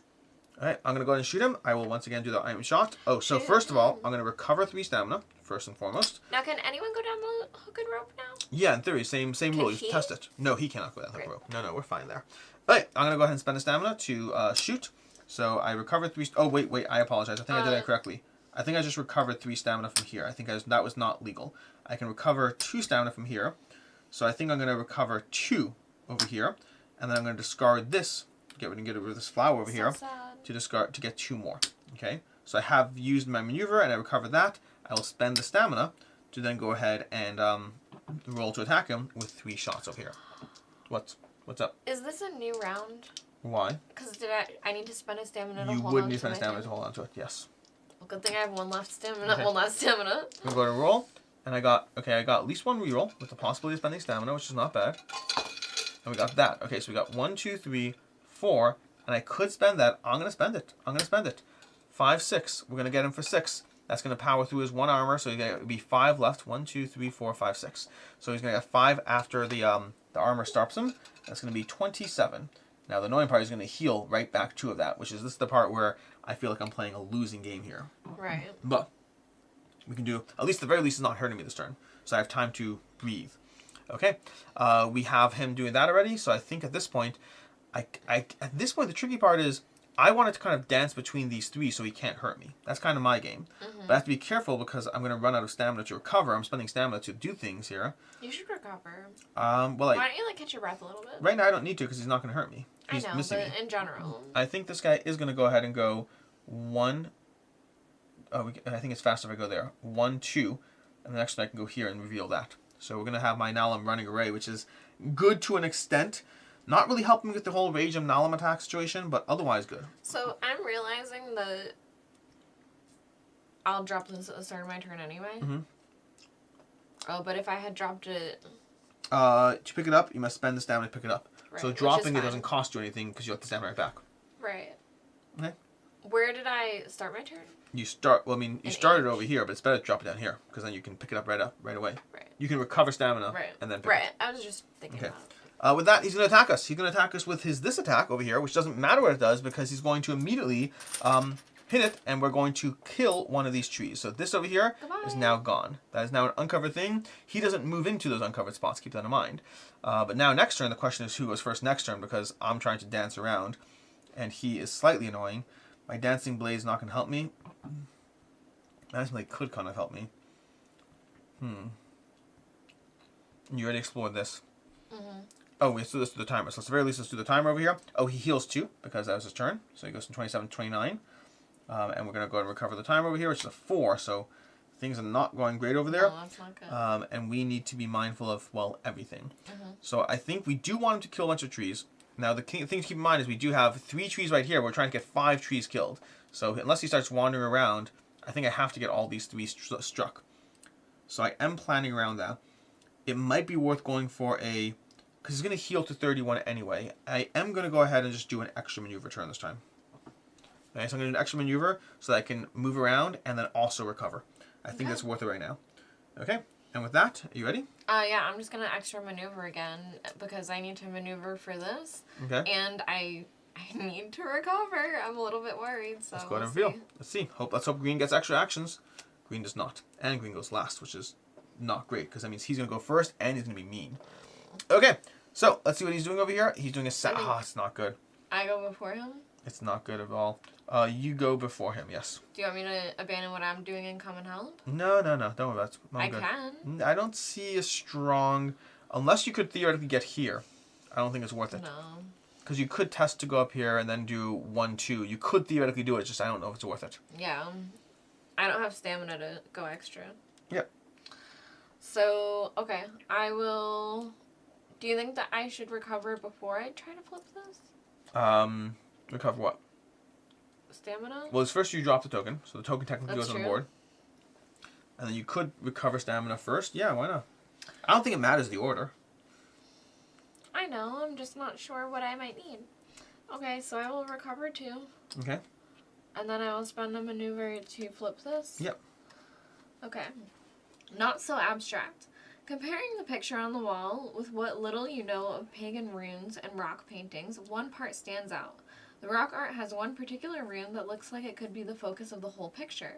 That must mean something important, but what? You have discovered some markings. Gain an achievement gem. Ooh, and we now have the card Discovered Markings, which means if any of us go to this tree over here, we can now do that. Beautiful. So we have that Do you knowledge. want this? Yep. Okay, where's it go? It's on the shelf. Okay, so we're going to go ahead and put this over here. Alright. And that was everything I'm doing. Because I You did recovered. both? And you did that, yeah. Yeah. Flipped the thing. Are you choosing to pick up the stone? I guess no point doing it yet. You're still here. Correct. Yeah. Yeah. Okay. We're going to have him go, unfortunately, because I'm going last. He's going to go ahead. I wish I was moving first. That's a shame because he's also attacking with one of the attacks that would miss. So he's going to go ahead and try to do Savage Bite. So there's Savage Bite against me. Defending Was he with doing strength. it against you? Or would Because, he attack a tree? no, because there's no tree to attack here. I'm not blocked. He did it. He crushed the tree last turn.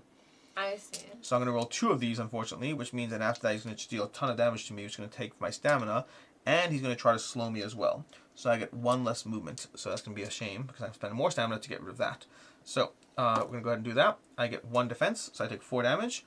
That's going to be 1, 2, 3, 4 being converted there. Okay, and that's his turn, which is not great. He's also going to heal 2 to go to 31. Okay. So, that is that. Then, I'm going to go ahead and I will recover. I'm going to spend this token over here. I'm spending my tokens over here, but I think this is the kind of scenario that needs that. I'm going to spend these 5. And then I'm going to spend 1 to get 3 movement, because I lose 1 movement for being slowed. I'm going to go 1, 2 over there, which at least means he'll try to hit me that way. I'm not going to do anything else. I'm going to hope he attacks me the wrong way again next time. And then I'm going to move this guy and go 1, 2. Can we reveal A? Yep. Goodness. And after that, I think my guy will come back and start trying to get in the way. Ooh. Okay, if you have herbalism, it's +2, but it's 5. If we get 5 success, flip A. Okay. Do you want me to read it? Yeah, go for it. Under the wisp tree grows a rare and delicate moon egg. The petals are deep purple, but its swollen stamen is full of luminous pink fluid. The flower is known for its healing properties, but in clumsy hands it is easily destroyed. Okay, I think that's the scenario. That's the round, not scenario. Alright, ready? We're going to flip the timer card. We have 2 on the timer card. Okay, 2 of this, so we're fine. We have not yet hit our 18 timer. And then we go ahead and choose the next thingy. I think I'm almost inclined to do a double maneuver again. I don't know what to do. I think I'm doing double maneuver again. Does it seem like all the stuff that I'm trying to get isn't helpful, that I should just come and fight? No, I think this little puzzle is important. I'm prepping for the trees to get killed because we do have to do that. I'm recovering myself. I've got him down by 9 health and he's not healing right now. I think we're actually in a good spot. It may not seem like it, but I think we're in a good spot. Alright. Unless he attacks me with that one attack that doesn't help. Because we need to explore. We need to find things. We don't need to, but we should. We should find stuff. I agree. Alright, so I guess I'll extra maneuver still. Okay. We are going to go ahead and reveal a card. And we have him going first. Alright, he's going to do fear over here. So, oh my gosh. Okay, so 1, we have to test intelligence. So I'm testing intelligence with 1 of these, unfortunately. He's basically instilling fear. Is it just you or all of us? Just me. It's within range 1. So I'm going to test this and almost certainly fail because I can't imagine. And I'll go ahead and take that token over there. So I just need to go ahead and grab a condition. Oh, he's at 31. No.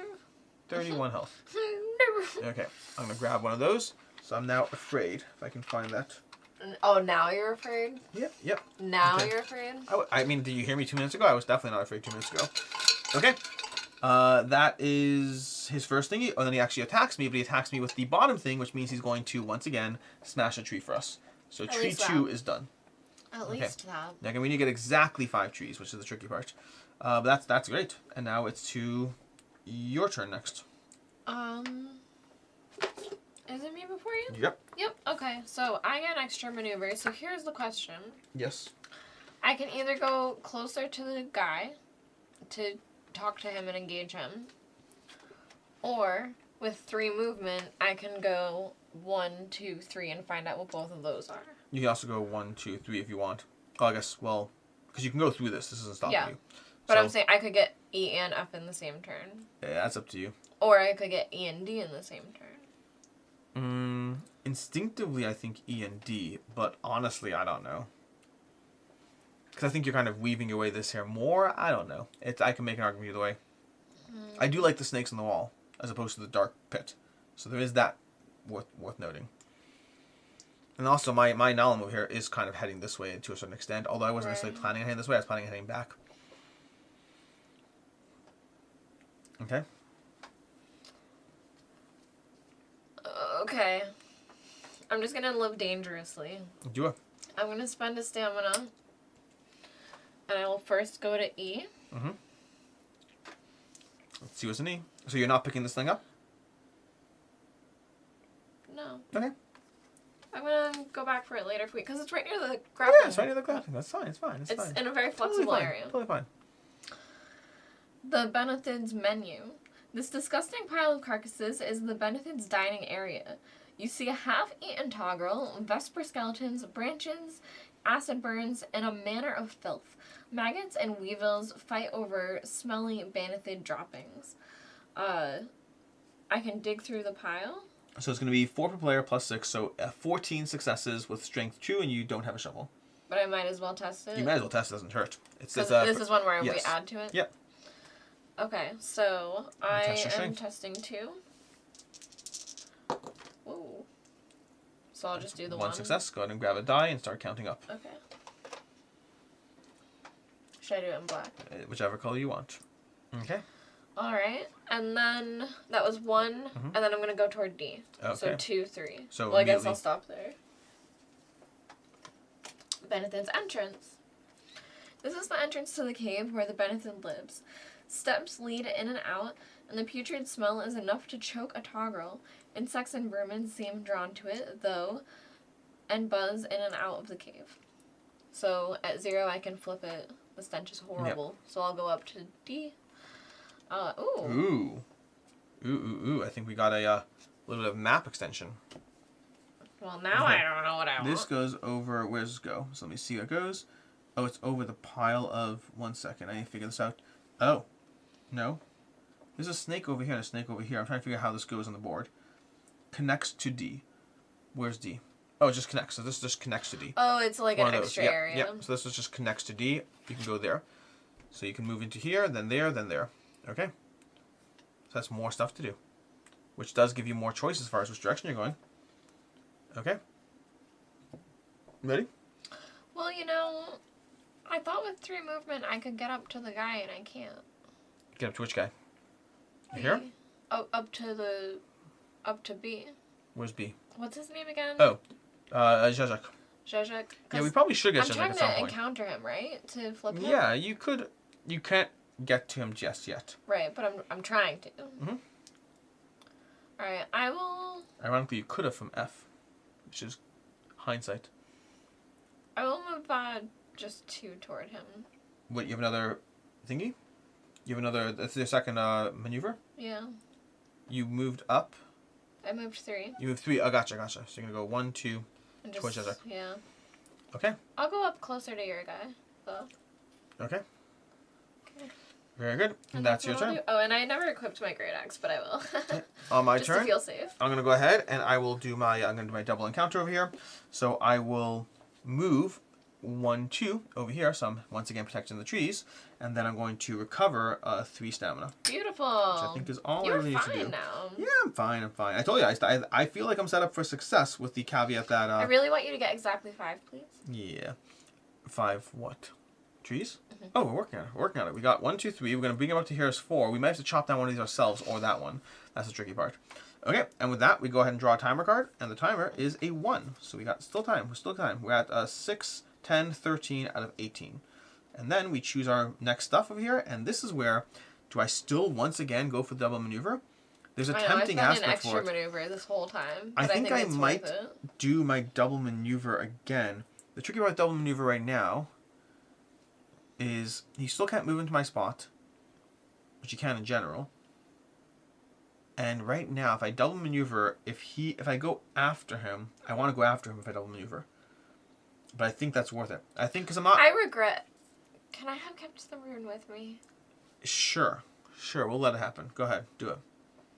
We don't know what it's for, but... I'm worried I need it to save him. I am going to double maneuver again, which might be a mistake. We'll find out soon enough. The question is, I guess I could always... No, I don't think... Because I think hitting him right now doesn't make sense to me. Yeah, I think we can double maneuver. Okay? Okay. I'm hoping I go after him. Please go after him. Please go after him. Yes. Yes, I go after him. And yes, he hits the tree. Beautiful. Perfect. Okay. So, we're going to go. You're going to go first. Okay. I will move... So I will first recover to be able to keep the thing with me. So I would drop it, but then I'll pick it up. Yep. And then I will move 2 toward Zhezhek and see what goes on. Zhezhek's fate. Option A, too late. Or we're doing option B. Flip B. Okay. Save Zhezhek. You get to Zhezhek and release his foot from the roots. He quickly limps out of the grove, blessing you with the name of his totem. Write Zhezhek's gratitude in your party journal. Okay. I wanted someone shooting arrows at the benefit. That's what I wanted. Can I have it? Zhezhek's gratitude. Okay. And you still have another maneuver. No, I don't. I healed to keep the thing. Gotcha. Okay. So you can go. Well, he's going to go first, and he's going to simply attack me with this, but he's not going to do nothing. He's going to hit another tree, which is exactly what I want. I was worried I'd go before, in which case I'd be wasting maneuver. Because I didn't do that, I'm going to spend 2 to recover my health as my first maneuver, and then I'm going to spend 1 stamina to go 1, 2, 3, and now that I'm in C, I can go ahead and do Decipher the Markings, and I'm running away over here, if you notice. We're such good guys. Ooh, 1 second. Do I want to only move 2 with the knowledge and hope that he'll try to attack me again? Yes. I think so. I'm going to move 2. I'm going to keep my stamina back. So I'm not actually going there, which is a little annoying, but I think I am playing the right game. But we know what that spot is, don't we? And it doesn't even matter for you, does it? Which one? See? Yeah. We have Decipher the Markings because you did this. Oh, I don't have to be the one to do it? No, doesn't specify that. That makes sense. It says if another story card has told you, you yell at me. Okay. You're like, the blue symbol means help! Check it out! Okay. With that, I think we're set up for a good round. That's the round. That's it. We're going to go ahead and reveal the next initiative card, next timer card. That's a 5. What does that put us at? 10. We're at 18. We're at 18. The first time the timer reaches the target number, 355. Okay. So, I need to find my storybooks over here, which is somewhere over here. 355. Yikes. Now, this is hopefully where it says things like, it doesn't heal as much anymore. Circling Vespers. The number of Vespers circling above the trees is increasing. The larger the group gets, the more are attracted. Soon there may be enough of them to attempt an attack. It's not what I was hoping to hear. Oh, that doesn't sound good. good. And the worst part is that 5 is our next timer. Rather than a 1. I bet we just lose at that point. After that one? The second time the timer reaches the target, 161. No, you think we only have 2 rounds? And then they attack us or whatever? No, maybe. Do we have to start killing things? What about K? What about L? What about any of these things? There's a snake here, there's a snake here. Those 2 snakes have to mean something, right? Those 2 snakes have to mean something. Whenever you see 2 snakes, it's double rainbow. It's like double snakes, just with snakes. Why did it have to be snakes? Oh, I forgot to do something, by the way. I'm going to go ahead. Speaking of which, by the way, because on my turn, I'm going to do this last turn. I'm going to go 1 and 2 over here, because this guy's going to start moving down here to try to figure out what's in there, so at least we can see things. Because I think that we should do that. Okay. That's it for that round, which means I think, did we do everything? Yes. Yes, we did. Okay. Now the question is, at this point, I think I am going to do aim shot. Okay, I'm ready. Should I not attack him? Him? Should I go to the thing then? I think go what here. Should I do? I think do the stuff. Do the stuff. I'm gonna be baiting him towards us anyway, right? Okay. So like, we have some time. You could at least figure out what like the F is. Okay. I feel like we do. All right, let's go. Okay, we've used 2 5s already. There can't be that many 5s in the deck. Let's go. You ready to go? I'm ready. Okay, we're gonna reveal this, and he goes first, which is beautiful. Again, another tree hits the dust. Love it. He's gonna move 2. We get extra maneuver. And he's going to. Do we actually? Yeah. Oh well, yes, we both do. We both do. Beautiful. What a turn to take aim shot. Okay, he's gonna hit that, and that means nothing happens because he can't hit me. Can't touch me now, 'cause I'm having a good time. I'm having a good time. You wanna go first? Sure. I will spend this to keep it with me. Mm-hmm. Okay. And then for my first maneuver, I will... You can reach this in 3 if you recover first. Do we know what A is because of your guy? We do. And what is that? That's this light of the moons? Yes. That's just the moon egg. I don't think we care about that. You should speak for yourself. I don't care about that. There we go. We've done G, we've done E. Mm-hmm. We've done E? We have not. We have done E. E well, is E is the food thing. Yeah. Okay. So F. F. I think we need the double snakes. The double snakes. And we need G though, or you're gonna do this one? Yeah, I'll take FC. I'm on the way basically. Okay. So I will go 2, and then 2 to F. You could get here in 1. If you heal first, you can go 1, 2, 3. So here's the thing, right? Mm-hmm. The math between 3 maneuvers or a recover and 2 fast maneuvers is the same.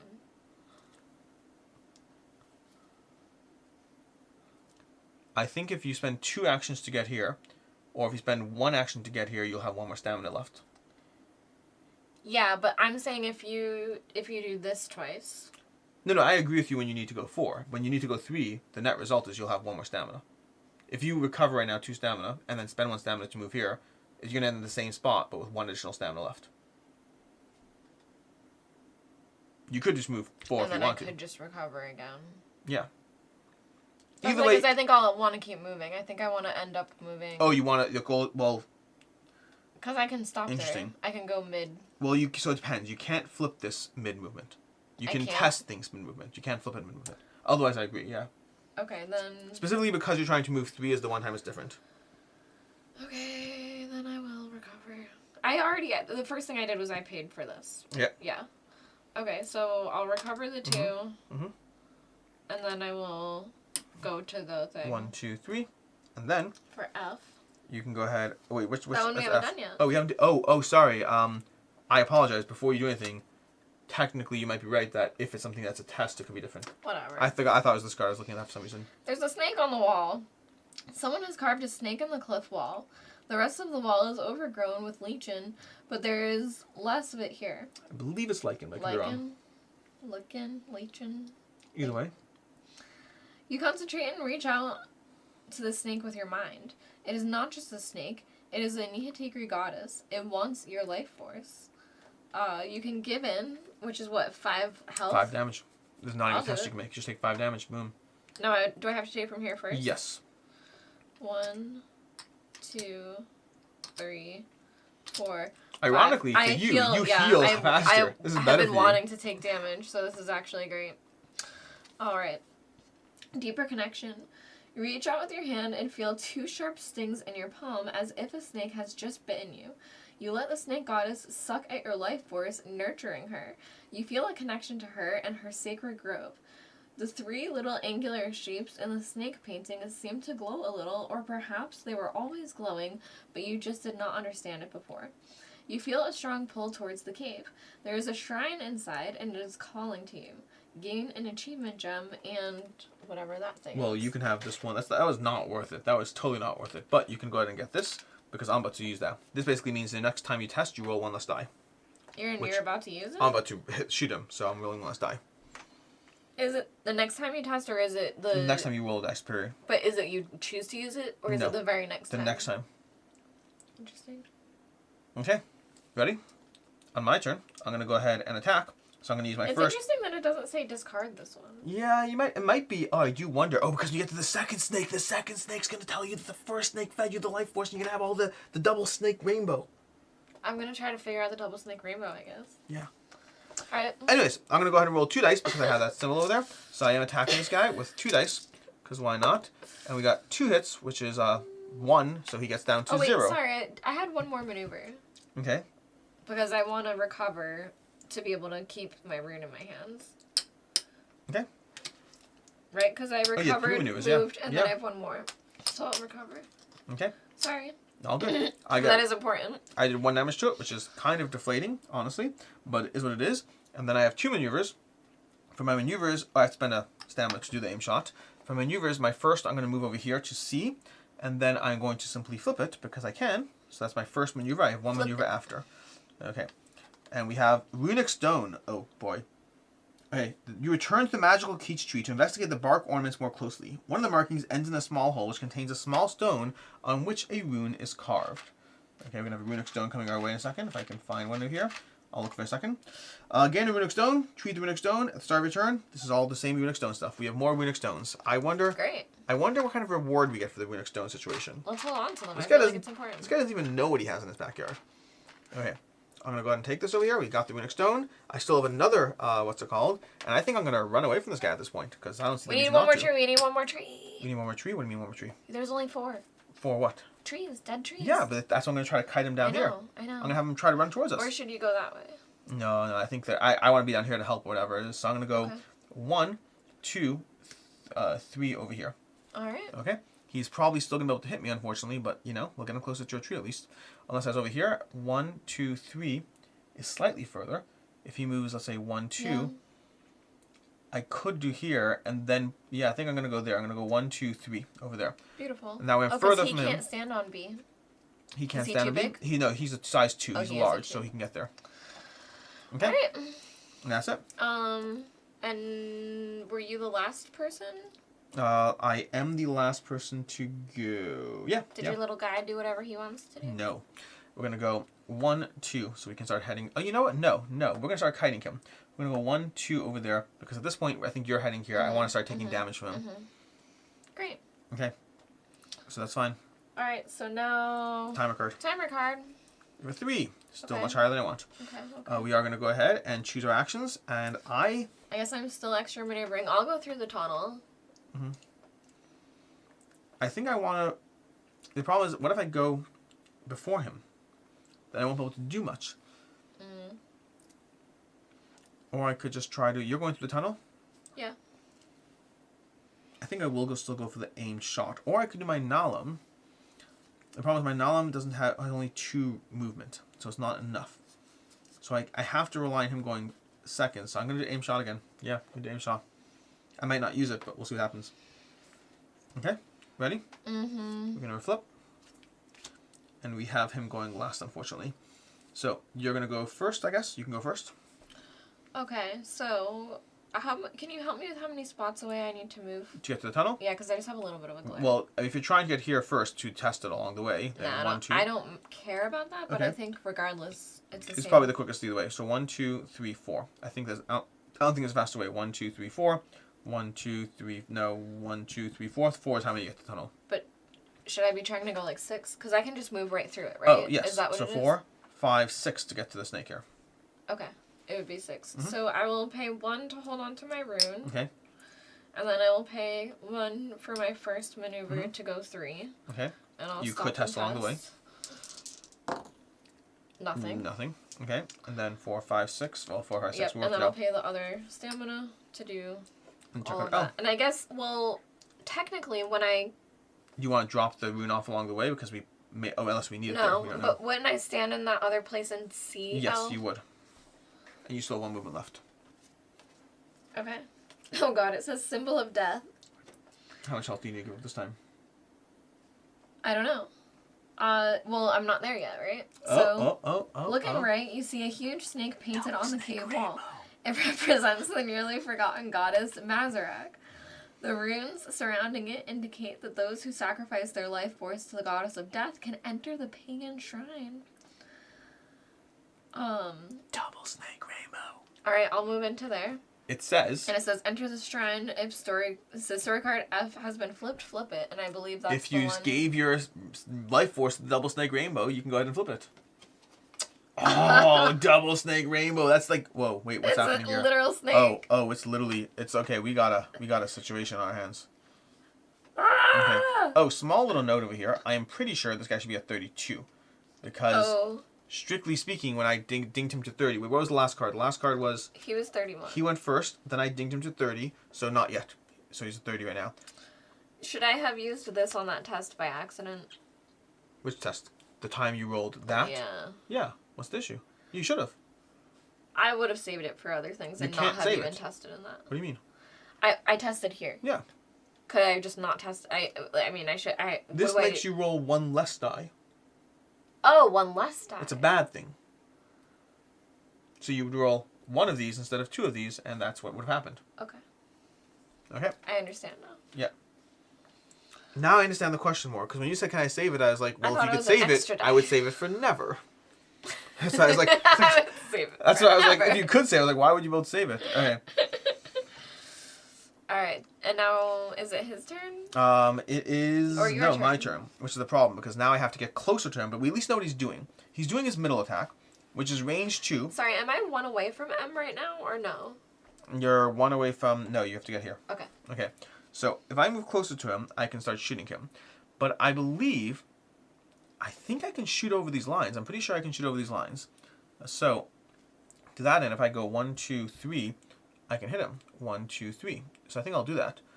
If I go 1, 2, 1, 2, 3, I can still hit him. So I'm going to go 1, 2, because that's all I need to go, and then I can count 1, 2, 3, and just hit him either way. So whether all those lines are not. So that's going to be easy enough to hit him with my range of 3. I'm going to give up my stamina to do that, and then I'm going to roll 3 dice to start trying to ping away at him. So we got 1, 2, that. We're going to roll 1 more of these, and we got that. Okay, so here's where we're at now. I think now's the point where I start going for broke. So I could spend 4 and then just hit him. And you're in a safe area. That's going to be 7 total against him. 7 total minus his 1 armor. He's going to drop down to 24. Wow. If you kill this thing on your own, I want to come into the kill.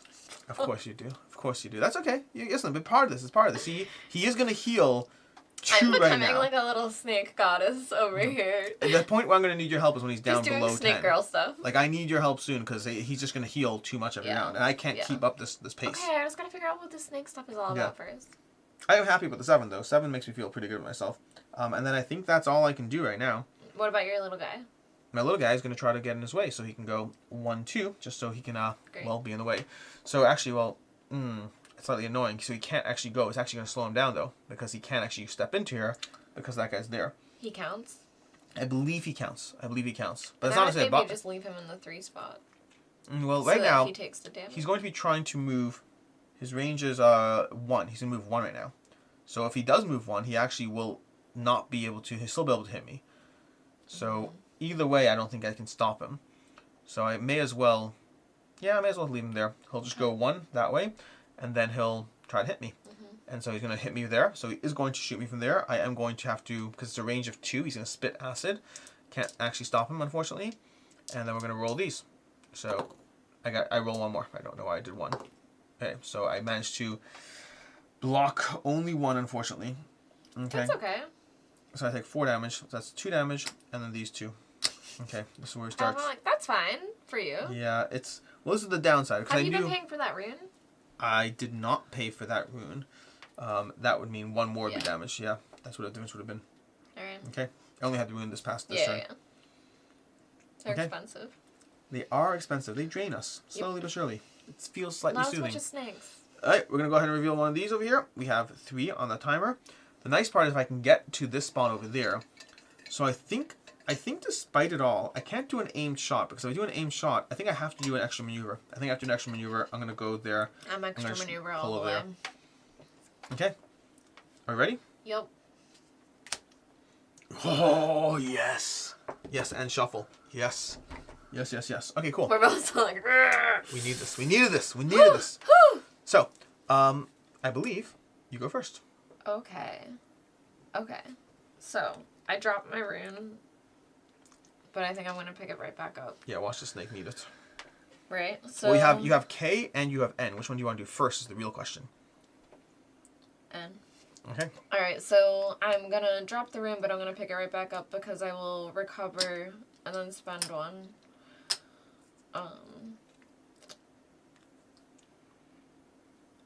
So I've done 1 thing, I've recovered. If I move 3, I can get all the way to N? If you move 1, 2, 3, 4. The snake goddess begs your love. And I'm going to move 2 and 2. That makes sense to me. Alright, so I'll move up to M. Okay, well, start with M, okay? Yeah. So 1, 2. Let's see what M is. Is it lichen? Never liken to moss. That's cute. Never liken. The corridor is slippery and steep, so you have to slide down rather than walk. During your quick descent, you noticed ghost lichen growing in the ceiling, but to collect it, you would have to somehow stop your slide. Stop to gather the lichen. Herbalism +1. So this is just something I could kind of test along the way. Either attributes. Yep. So we'll test my strength. Whoa. That's not. That's a test. no. So this I assume just stays there. Yep. Alright, and then I will move up forward to N and find out whatever that is about. If you liken the lichen. Death Goddess Dormant. Rundale sports a statue of Death Goddess Mazurek in her snake form. However, the one you discovered in the cave is different. It is coiled menacingly, and it is giving you a cyclopean glare with its diamond eye. Inside the coil, its scaling body has 3 diamond-shaped dents. So I can dig the diamond eye out, crowbar is +2, or place runic stones. Discard 3 runic stones.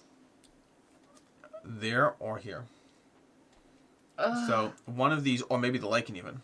But I think E or K all have the possibility of I mean, you may as well start testing it. This is one that I can do it iteratively. Okay. Yeah, you can test. Now, a question for you, because Okay. Honestly, because you're already there, as much as it sucks, I think you'd go for the testing? Yeah, because you can just do focus next turn and just start powering through it. Let's see how far you get right now. Alright, so I get 2 dice for this. 2. Mark grab a counter die. Let's see how far we start getting. Okay. And that there's different results.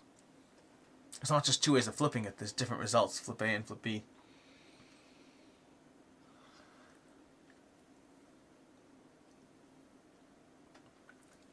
Well, but you already did your turn. Wait, how many actions have you done? You have 3 maneuvers this turn. Did you use all 3? Yeah. Okay. I healed and then So, moved and moved. Well, I guess we're going to find out right now. I'm going to go ahead and go. You have a runic stone? I do have a runic stone. If I head here at this point and just not worry about it at all, that might be the way to go. The problem is this requires 18. And it's on strength. I don't think that's great. We have the light of the moons is over here. That requires only 5. But that, I think, is just going to be an item like this was. Why? Why do you think that? Because it says it's just an egg. Under this tree grows a rare, delicate moon egg. The flower is known for its healing properties, but in clumsy hands is easily destroyed. Yeah, it's going to be a healing egg. I think you're just trying to get It might be that cool, this thingy, but I don't know. Yeah. Or it might be one of those, I don't know. Okay, so I do agree with you. It's more likely to be in E or K. And I can go to K. Or M, for that matter. I mean, you can bounce back and forth between M. M, again, I think is probably not it. Okay. That sounds like it's you're getting the moss. Okay. So what's he doing? He's doing this attack over here. Now this attack, he's going to be moving 2. So if he move 2, he can go 1, 2. And it's a range 1. So he wouldn't be able to actually he wouldn't actually be able to hit me right now. So I think that's the right move. I think I'm going to go 1, 2 over there. Mm-hmm. It's going to be a basic attack. Basic thingy. I'm going to attempt that approach for this round. So I'm going to roll to see how many I can get on that. You got 1, 1. Oh wait, before I'll just stick with whatever. Okay. So we got 2 successes. We're gonna bump that up. And then I have 2 more maneuvers. I'm gonna use the next maneuver to pull back 3 of these. Well, I guess I would have reversed the order so I could have the runic stone. So I would have done that first so I could keep that, because that would make sense. Because I would have dropped it and picked it up. And then I'm gonna go ahead and heal 2 of these. Okay. Okay. And then I think that's my turn there. And he's going to just put himself in the way so the guy takes escape damage. Beautiful. Last turn, this guy would have healed 2. Okay. I forgot to do that. 26. Okay, and then he's going to activate. And he's going to go 1, take escape damage. 2, he cannot attack me. He goes down 1, but then he heals 2, so he's back to 27. Would he attack that tree or anything? Because there's No, a tree the tree's there. not in the way. Okay. I'm going to try to take cover over here. Yeah, I think that's a next good turn idea. I'm going to test I think that's a beautiful plan. I think I'm going to try to focus so I can test this better, run to the tree, and then have him hit the tree. Alright, so that was his whole turn? Mm-hmm. Alright, so I should shuffle both of these? Yes, shuffle those together, yep. And I'm going to flip this over here, and we have 3. So and hopefully we don't lose when maneuver. that happens, because we're currently at 14. So hopefully we don't have... The second time the time reaches a target number, hopefully 161 is just bad stuff. Because if we lose, that would be sad, because we've been doing so well. Yeah. I feel like we've had a really solid game. I know. Just with the possibility of, do we get the dragon stake? I mean, it's just not enough time. It's not enough time. There's not enough time. Okay. Hoping that double shuffle I'm situation. extra maneuvering. You already know what you're doing? Focusing so I can roll more dice, defensively and offensively. Oh, yes, you did. Yes, that you was did. The same exact. That is insane. I'm okay with this. That's honestly crazy. Okay. I go first. No, I go first? No, I go first. No, you go first. I'm going to have that. I'm going to roll. I have an extra maneuver. I'm going to go ahead and roll 3 of these because I'm testing strength and rolling these. I have that already. Great. Okay. And we have 1. And I get those. I'm going to roll 1 die. Okay, so 3. How much do we need? We need 14. That's a lot. I could spend 4 right now. I'll spend all 4. So we get 7 successes. So this would be a 10? Yep. So we need 4 more and that's it. And then he's going to hit this tree, which is at least we'll get that done. So because then I'm going to spend my first maneuver to go 1, 2. My second maneuver to pull these 3 back. Beautiful. Okay. And that's my turn. Oh, wait, no. And then he's going to go 1. Can he even go there? He can't, unfortunately. Well, he's too big. Him. He has to go 1, 2, unfortunately. He cannot actually get him in the way. Aww. Okay. Little guy. Mm-hmm. Still working well. Alright, and now I will drop this rune here in that room. Mm-hmm. And I'm going to drop my rune on this. I'm not going to pick I'm going to leave it here this time. Because I'm going to come back and get it later. And then I will, so I have 3 maneuvers. Yeah. Now you could test it while you're there. You're almost certainly not going to power I figured I would. I figured I would, just to put some on it. We will it. Yep. And So that's 3 successes. Goes to 5. Alright, and then I will pass through. It is interesting that it said I had to slide down, but I assume I can just walk. I can slide the other way back. What do you mean? Through M. Alright, so I'm going to spend a stamina to move 3 toward You're going K. to test this on along the way? Yes. Nope. Okay. Well, so you don't have enough. No. Yeah. Okay. All right. And then there's 3. There you go. And then now. 1, 2, 3. Okay, I'll do it. Okay. 2K. Grab K card. Let's see what we got. We have now officially explored all the cards. Home, simply sweet flip home. it. What is it? What is it? The benefit has made its nest at the back of the cave. The stench is indescribably foul, but strange beauty is given to the place by this moonsilver band, which shrines its magical light above the nest. Okay. Mining the moonsilver. You hope to mine the valuable moonsilver before the master of the house returns. Place 2 moonsilver ore tokens on this card. Mine moonsilver from the deposit. You see the token? Okay.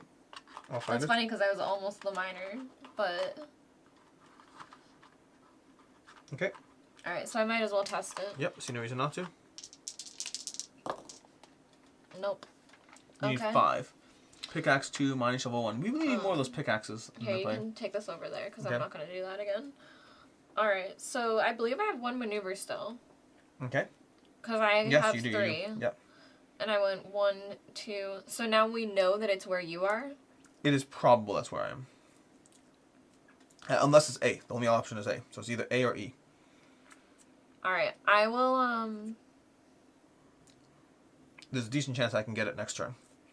But then even you being closer to be able to even hand it off necessarily. Yeah, I'll move 2 closer. Okay. 1, 2. Oh, here. Okay. Okay. Don't do that. Why? Because then you're the target with the greatest threat. And he's going to walk towards you and hit you. I would say just recover. We need him to head towards me to hit the tree. If you're there, he heads towards you and hits you. Okay. Alright, I will recover. Okay. And now he does his thing. So he's going to go ahead. He's going to head towards me. 1, 2. And he's going to knock the tree. We at least did our 5 trees. If nothing else, we did that. The tree! He's also going to recover 2 health back to 29. He's just like, you can't actually take him down. It's almost a waste of time to have hit him before. Like I expended all my energy to do it and he just heals up. Unless you're powering through to him, there's not much you can do. Yeah, we should have ran around more first, maybe. I'm going to go ahead and draw this over here. We got 3. So we are still here. We have 1 more turn till the bad thing happens, whatever that is. And we do stuff. So I think I'm going to continue to focus. Because I think at this point well, the focus is going to get me 1.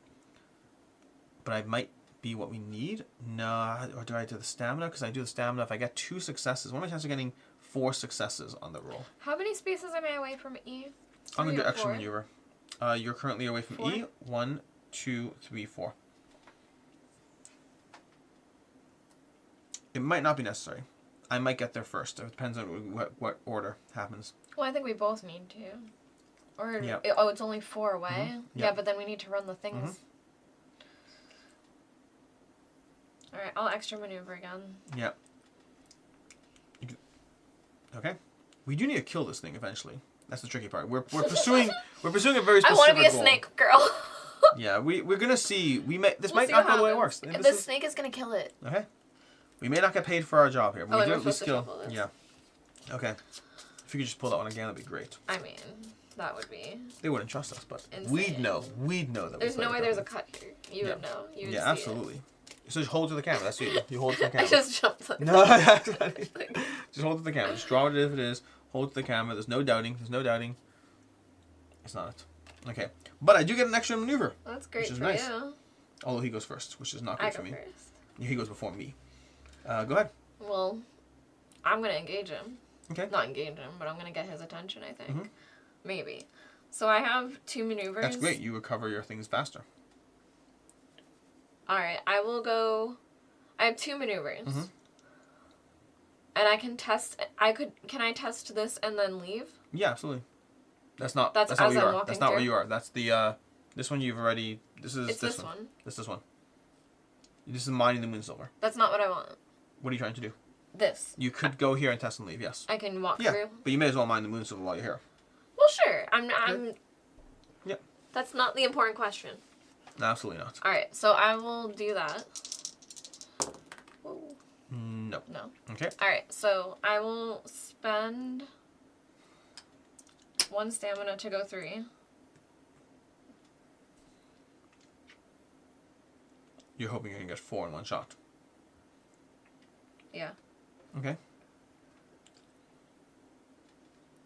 And then I'm going to do a regular movement maneuver. Okay. And go 1. Okay. And test here. Okay.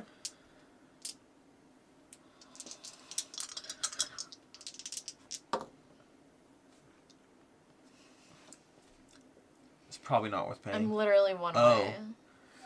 Well, you'd have to have the stamina to do it, and then if you have the stamina, right. you could pay the gem, right. but you don't. Okay. So.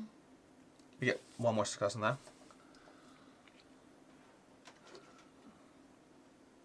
That being said.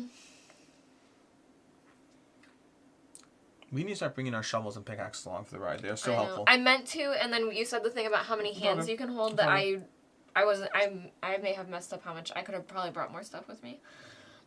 Okay, so here's the question. Mm-hmm. I have 1 more movement. Yeah. And you have a maneuver left. Either way, should I run that rune? You don't have a maneuver left. You have 1 movement, yeah. Should I run that rune up to the other one? I don't know if it makes a difference. Honestly, I'd rather you take the hit because you heal faster anyway. Okay. So... That way I can focus on trying to kill him more. So if I have 1 more movement, do you want me to pull him away from you or something? If you move away, he'll attack me. If you stay where you are, he'll attack you. Well, no, if I move to... Like, that I don't care. Going that way. I don't care about. Alright, so I'll move off of here. Mm-hmm. That way it's just, I don't know. Mm-hmm. I feel like that's safer. I mean, you could start trying to attack him at this point, and I could start running up there. Right, that's what I'm thinking. So, I believe that is all for me. Okay. So that's great. That is going to be his turn next. He's going to heal to 31, which means he's no longer going to be healing at least, which is great. All the attack, the time I spent attacking has been a waste.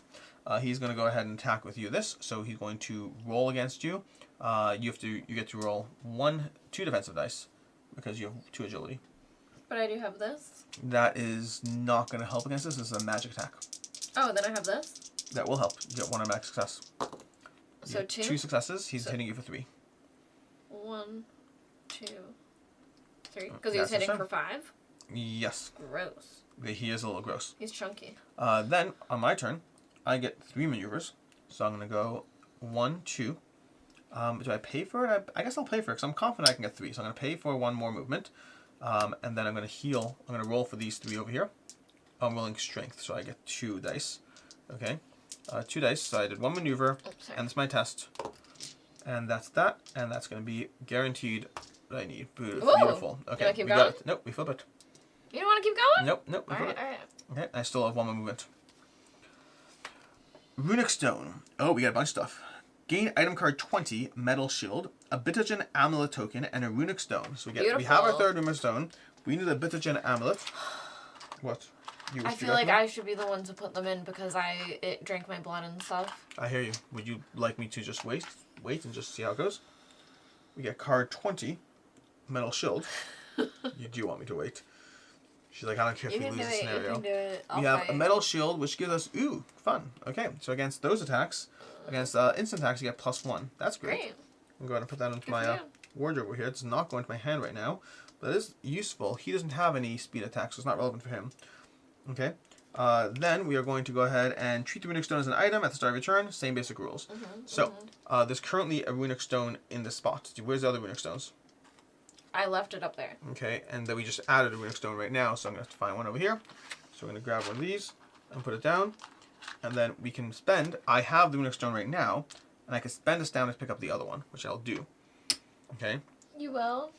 Do you think I shouldn't? I currently have a full 2 maneuvers to go. Fine. Do it. You're so caught up in this game. See what happens. This is not a team game for the record. It's supposed to be. But anyways, I'm going to go ahead, watch. Because like, even if there's a thing, I'd just give it to you. But it's going to be like, you get the Helm of the Snake. This may not be transferred to other players. Just do whatever you're going to do. I'm going to go ahead, and I have 1, 2, 3, 1, 2, 3. I can't get to this turn. So I will go ahead. I still have 1 movement. I'll spend a stamina to go 1, 2. Is that how far it is? Jeez, look. 1, 2, 3. And then I could just do a regular movement of 2, or I could recover 3 stamina. I think I'll just recover 3 stamina at this point, because it's not going to make a difference. Although, no, it does make a difference, because then I could test this twice. This required, that's the level icon. Okay, I'm going to go 1, 2. That way I can test it. I'll drop the runic stones, but I'll pick them up next turn. And I'm going to test that, rolling 3 dice, because I have, what's it called? We got 1, 2, which is not enough to do it. Okay, that's my turn. And that is that. Do you want to move your little guy? Oh, yes, I do.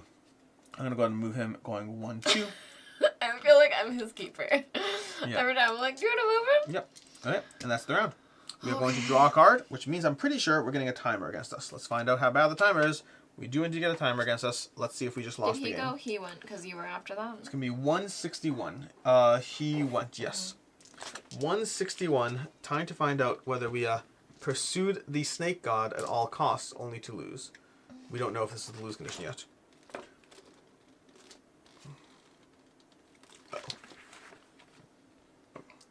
Overhead, you hear the hungry cries of the Vespers, which have been eagerly following the outcome of your battle. More Vespers land in the trees and even more circle in the sky, attracted by the gluttonous screams of their comrades. As the competition intensifies, they also start to get more aggressive towards you.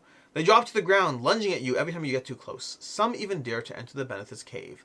Reveal story card, Circle. How many story cards are left? Is this the last one? Oh, it's the last one. Okay. Vesper's attack. If you have a Vesper friend written in your party journal, if you have Fat Mancoon written in your party journal, we get to go ahead and put one of those over here. You may cross it out. Oh, do you want to cross it out? No. Well, should we even read this? Okay, so you don't want to cross out the Fat Mancoon thingy. We could always pay to get it back. And we don't know. I mean, okay, you do what you need to do. That's true. We can always pay to get it back. The start of each round. Okay, if there are 1 or more tokens of this card, remove 1. Otherwise, flip. Oh, so we're just buying ourselves time. We don't know what happens when it flips. The end. Do you want to sacrifice your Fat Mancoon? I don't even know. I think we don't have to yet, do we? I think it's right now. I would argue it's right now. Yes. I do feel bad because you're buying the next one. I'll buy the next one. You took extra money. I'll buy the next Fat Mancoon. We're feeding this one to them. I mean, he's running off into the woods, distracting them. I barely got this to work as it is. Okay. At the start of this round. Okay, great. We're good. What? What's up? We fed it to it. No. He ran off into the woods and distracted them. Obviously. We'd never feed the monkey. He's not coming back. Because he ran off into the woods. He found his family. He was taken to the market. All this stuff totally makes sense. Totally checks out. I believe we now choose our actions for the next round. Was that the start already? Start what? Or is this the start of the round? We are at the... No, this is now the start. This came out during the This start came out already? during this round, yes. Okay. I believe so, next because turn the timer. we'll take the token Yes, off? correct. Okay. Okay, I'm going to go with the extra maneuver because I think I need to get my stamina back and then walk over there. Okay. I will fight, I guess. That's where it starts. Okay. Don't you need 3 stamina to do that? Isn't that inherently not going to happen? Recover? Oh, I guess you could recover. Yeah, makes sense. I planned this. Yep. Okay. We go ahead and reveal a card. Realio. We go last. He's going before me. He goes first. Well, it works out well in theory. He attacks you for 5, so you can go ahead and roll your 2 dice, and you get +1 automatic shield. So you get 4 damage. Okay. 4 that turns into what's it called? Yeah. Okay. Great. You're fine-ish. Okay. Then it's going to, let's see what we do now. You can go attack him. Okay. So I will recover. Mm-hmm. Here's my question. Should I go first just in case? Because we might find things out. Can you? Yeah. Okay. Yeah. Here's my other question. Mm-hmm. From here to go from here to here, you need a movement, or you need to test 4 energy. And that's it? Yep. Like, I'm wondering if to run away from him instead of recovering. Oh, no, I can't. So never mind. All right, so you go. If you wanted to, I would just change your plan to extra maneuver, though. No. Okay. So, I'm going to go ahead and go. I will definitely do things. I'm going to test this first, so I may as well test that because I can test it with 3 strength over here. I guess the first thing I'm going to do is I'm going to recover 3, because just in case I need to. I'm going to recover 3. I'm going to test that. Well, I'm going to drop these 2, unfortunately. I'm going to test that attribute over there We got 1, 2. Ooh, nice. Can you have to pass me a die over there? 2 dice. And we're going to go ahead and test these guys. And we got, that's not nearly as nice. So if I spend all 3, I could succeed at that, but then I wouldn't be able to get the snake this round, so I'm not going to do that. So I'm going to then spend my 2 stamina to go ahead and pick these 2 up again, which were dropped at the beginning of the round. Then I'm going to do a regular movement of 2, 1, 2 over here, and I will discard all these to the runic stone. Discard 3 runic stones, and let's go ahead and flip it. You can flip it. We can see the difference between A and B, because that's a big difference. Do you want me to read both? Yeah, read B. Okay. Option B, place stones. As you place the stones into the statue, Mazurk's diamond eyes start to glow with a pleasant, warm light. The snake's mouth opens and a ring falls out. Game and item card 111, Ring of Mazurk. Remove this card from play. Just for the record, every part of me wants to automatically say this item cannot be transferred, but I won't. This item... Ring of Mazurk. Once per scenario, initiative first. That's helpful. That's cool. It doesn't take up any spaces. It's worth 13 money. Honestly, this scenario's been a win. As long as we didn't That is pretty cool. If we had pursued the snake and not even gotten it, that would have been a problem. Yeah, I like that a lot. I'm okay with that. All right, Great. so is that your whole turn? That's or are you... Oh no, I could. I guess I can't do much with him because he's kind of in the way there. Are you... Can you move any more out or anything? Nope. That's my entire turn. Okay. Yep. All right, so... He goes. No, that's the round. No, I go. You go. Yes, that's true. This technically is not yours yet. You can have it later. So wait, he already went. He already went. Okay, so I have a turn to get away. Yeah. All right, so I'm going to recover 3, but then spend the 3 to do Blades of Wrath. It's going to be 2 attacks in a row. The first one with 2 dice and the second one with 1 die. You have an automatic success on both attacks.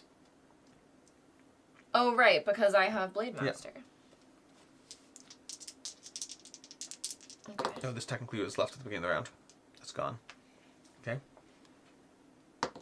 No, I think it's still nice. that turn. No, this was it came in last round. The start of this round would happen. Nice, that's not bad. That's a 1, 2, 3, 4, 5, 6 damage attack minus its 1, so it takes 5 damage. 26. Okay. And then I get another attack. Yes, you do. So now it's just 1 die. Yes. And plus 1, so you can't have anything to spend, so nothing. So it just does nothing. Yeah. All right. Okay. That's the round. There's no point flipping a timer that I can see because there is no third timer, so we're not going to bother with the timers anymore. We are going to go ahead and decide what we're doing for the next round, and then we'll see what happens at the start of the round.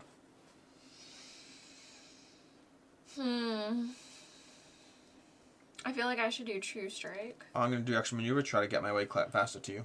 And just recover and attack. Yep. Because as long as we're like this, he's not going to try to move into my spot, Correct. right? Correct.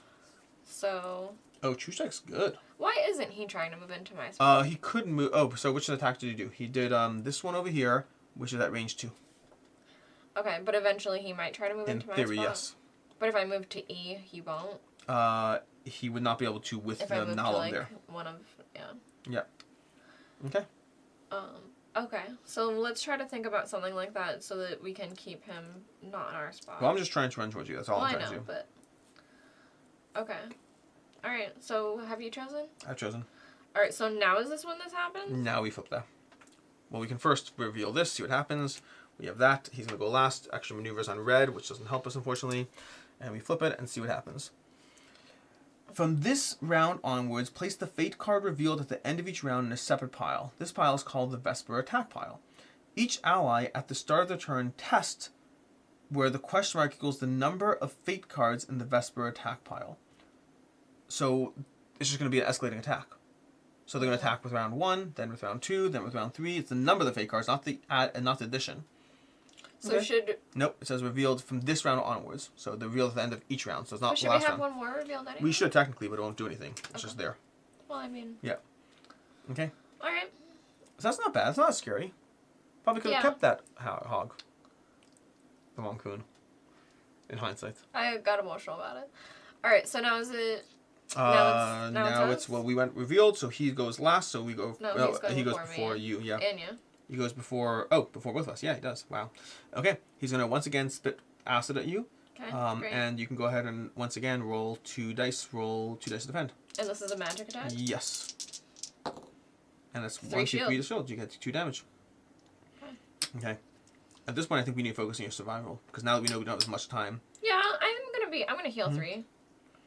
Okay. All right. So now is it us? Now it's Go ahead. All right. So I will recover 3. Sorry. He heals 2. Him attacking me is pretty good for blood damage because you know. So I'll heal for 3 with a maneuver, and then I will true strike.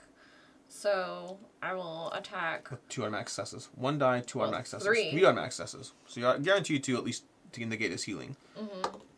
It's 4 or 5. So, 5 3, damage. 4, 5. So -1 is 4 damage. So he goes down to 24. And I'm going to shortly be back to try to help you. If I can find the 4 on this ever. Where is the 4 on this? There it is. Okay. My turn. I'm going to spend this over here to be able to move 1 extra. So I'm going to go 1, 2, and I get one more movement. But I'm going to start by spending these 3. And we got, ooh, that's a pretty good roll. That's a pretty good roll. Okay, 4 and 5. I should have regained stamina first. I'm gonna retcon to regain the stamina first because it just makes sense because I think I would have done anyway. And then I'm gonna go ahead and spend that 1 to get that, which will get that. So I'm gonna go ahead and return, flip this, and we have. When sliding, you manage to hop from the wet floor to the wall and grab a hold there. You then deftly climb to where the lichen is grounded and pick some up with 1 hand before you lose your hold. Gain a ghost lichen token. Remove this card from play. So, ghost lichen token. See if I can find one of those over here. And then I think that's my entire turn though. Because I recovered and I moved. There we go. These are remove condition. Cool. Alright, that is my turn, I believe. Anything else we're doing? Nope, I did that. We're good. We're going to go ahead and put this timer card onto him. Okay, and then we choose our actions for the next round. No. I think I'm still going to be moving towards you at this point. Oh, I still have 1 movement to go there. Alright, I think I'm going to true strike again because I think it's our best bet. Or do you think I should Blades of Wrath? I think True Striking Kim is not bad actually. I think True Strike because he has the 1 armor, the Blades of Wrath is not necessarily guaranteed, and you're spending 3 stamina, which is basically your health at this point. Yeah. All right. Okay. I'm good. So I'm going to extra maneuver. We'll reveal, and he's going first. He's striking. No, we're going before him. Oh, we are going before him. Yes, great. All right. Why don't you go first? Sure. I will go ahead and spend. So I think you have to test for this. Yes, we do. Okay. So I'm going to test for that. I'm going to test stamina. So I'm going to test 3 of these against the 1 hit. And I succeed. Okay. Then I'm going to spend my 1 stamina to go, 1 stamina to go 1, 2, 3 over there. And I'm going to then spend, honestly, I should have done an aim shot in hindsight, but it is what it is. Then I'm going to go ahead and recover these 3 so that I can aim shot him next turn. Beautiful. Okay. All right. And then is it my turn? Yep. All right, so I'm testing this. Mm-hmm. Two and dice. I'm testing blue? Yep. 1 shield, you're good. Does either of this do? Doesn't matter, you're good. It's not 3 damage? It's, no, it's the number of cards, not the value of the card. Oh. Yeah. That's better. That's, yeah. I thought it was the value. I was like, that's... I commented. I said good. specifically. No, I was... Okay. Otherwise it would dead. All right, so then now I go? Yep. All right, so I'm going to heal 3 again. So now I'm doing great. Yep. I can do anything I want. I can do anything. And then I will true strike him. Did he attack already? No. He did not. Yes, you're right. Nice. Ooh. Okay. No, good. Okay. So 1, 2, 3, 4, 5. 4, 5. Minus his 1 is 4, so you're going to drop him down to 0. What? Okay. Drop him down to the 0 on that die. To 20? To 20. All right. Okay. On his turn, he's going to go ahead and heal. Oh, now he's down by 2 full heads, so he's going to jump back up to 24. Yeah, he's healing 4 round now. That's okay. So, but the good news is now we're both hitting him each round. Yep. Okay. And then now he goes? Or, yeah, now he's going to attack me, I assume? Yeah. Okay, he's going to attack you, he said? What? I think so. Oh, yeah, he's going to attack you. He's going to do his, Sleepy this attack. Eye? The Sleepy No, Eye. Yeah, Sleepy Eye. The bottom attack. 1 against 2. Okay, +1 per head. Oh, interesting. So he's doing 4 damage right now. It's a rampage, he's doing it to 4. It's +1 per head. So he's basically doing a 4 damage attack against your mental stamina. It's a magic one? No, it's not magic. It's mental. Neither one is going to help. Okay. Nice. Shield. So it's going to be 2 damage. 2 damage. Yep. Okay. Okay. And that's the round. All right. We add a fate card, this is where the slow death of these cards is going to add up. Okay, and then we choose our actions. I'm going to choose aim shot, which is at this point we're just going for the kill. I think I might do the Blades of Wrath this turn. Okay.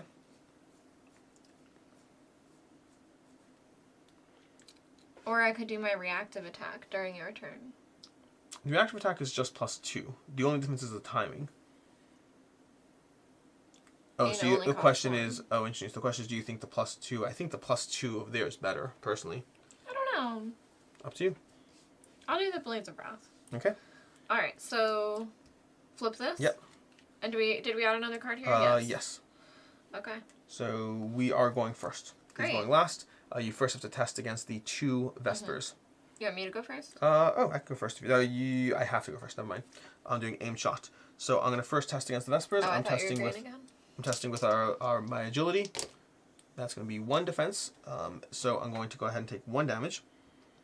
And then I'm going to spend the stamina to attack him with 3 dice. So I'm going to go ahead and roll 3. And I haven't done my maneuver yet. So I think I'll spend my maneuver first to get back 3. And then I'll go ahead and hit him. That's going to be... I can work with that. I don't love it, but I'm going to spend all 4 to basically go ahead and do 5 damage to him. So that's going to be 4 damage to him. It's going to drop him down to 0. This is so brutal. We got it. You say that. You say that, yeah. Alright, I'm going to recover 2. Okay. And then I'm going to Blades of Wrath. So I'll spend 3. 2 damage attack? And do... 2. What? 2 the first time. Oh, yes. Sorry. It's new. Oh, nice. Nice. Okay, That's so 6. 1, 2, 3, 4, 5, 6. Okay, and minus is So 1 5. is 5. He drops down to 15. And then I do it again. Hopefully. 1. 1 plus 2, so it drops 1. down to 14. Okay. And then it's his turn. He's going to recover, unfortunately, to 18. That's okay. So he's recovering 4 turns. We have to power through that, but while getting hit, it is going to be close. I feel like we're fine. I feel the 6 per round is the tough part, because if we drop him down to 10, yeah, we'll have to figure it out. Okay? Alright. We're going to go ahead, No, he goes. He's going to go ahead. He's doing this one over here. He's doing the top attack, so it's just going to be against you right now again, so 5 damage attack against your... You will have that, so... Okay. So you got 1, 2, 3 defense against his 5 damage attack. You So take 2. 2. Yep. Okay. Beautiful. Alright. Okay. Next and then round? we are going to go ahead and add a timer card, which is not going to be great for us. And we choose our attacks, and I think I'm going to go with aim shot again. I think this is my best option. I'm going to go to True Strike. Did I test for them? I don't think I did. I think then you went first and I didn't test for the 2. Okay, gotcha. So is it 2? 2 dice. I'm You fine. got it. Yep. Okay. Right. And I've chosen my thing. Me as well. Oh, he's gonna do something naughty to me. He's doing his angry stuff. Okay. He's starting. He's going to go ahead and try to fear you, basically. So you have to test your intelligence. Great. Is it a magic You anything need, or something? yeah, no, just need 5 against that. I need 5? Oh, these.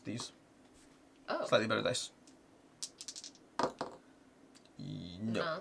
Okay, so you get 1 more fear token, basically. It means you're going to ignore 1 die on your next attack. Yep. Alright. Okay, and I think in terms of order, he's still going to attack you now. He's going to attack you with his rampage, but the good news is he only has 1 head, so it's a 3 damage attack against your intelligence again. So then this time you're rolling that. 3 damage. And that's 2, so you take 1 damage. Wait, but it's not that? No. Alright, so I take 1 damage, yep. Okay. Okay, and that was his attack. That's all.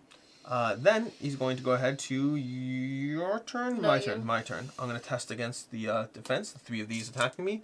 So I'm trying to get... This does add up quickly. I'll take 2 damage, so 1 and then 2, unfortunately. Then that's my turn. I'm going to recover these 3. So my first action, I'm going to spend 1 to attack him.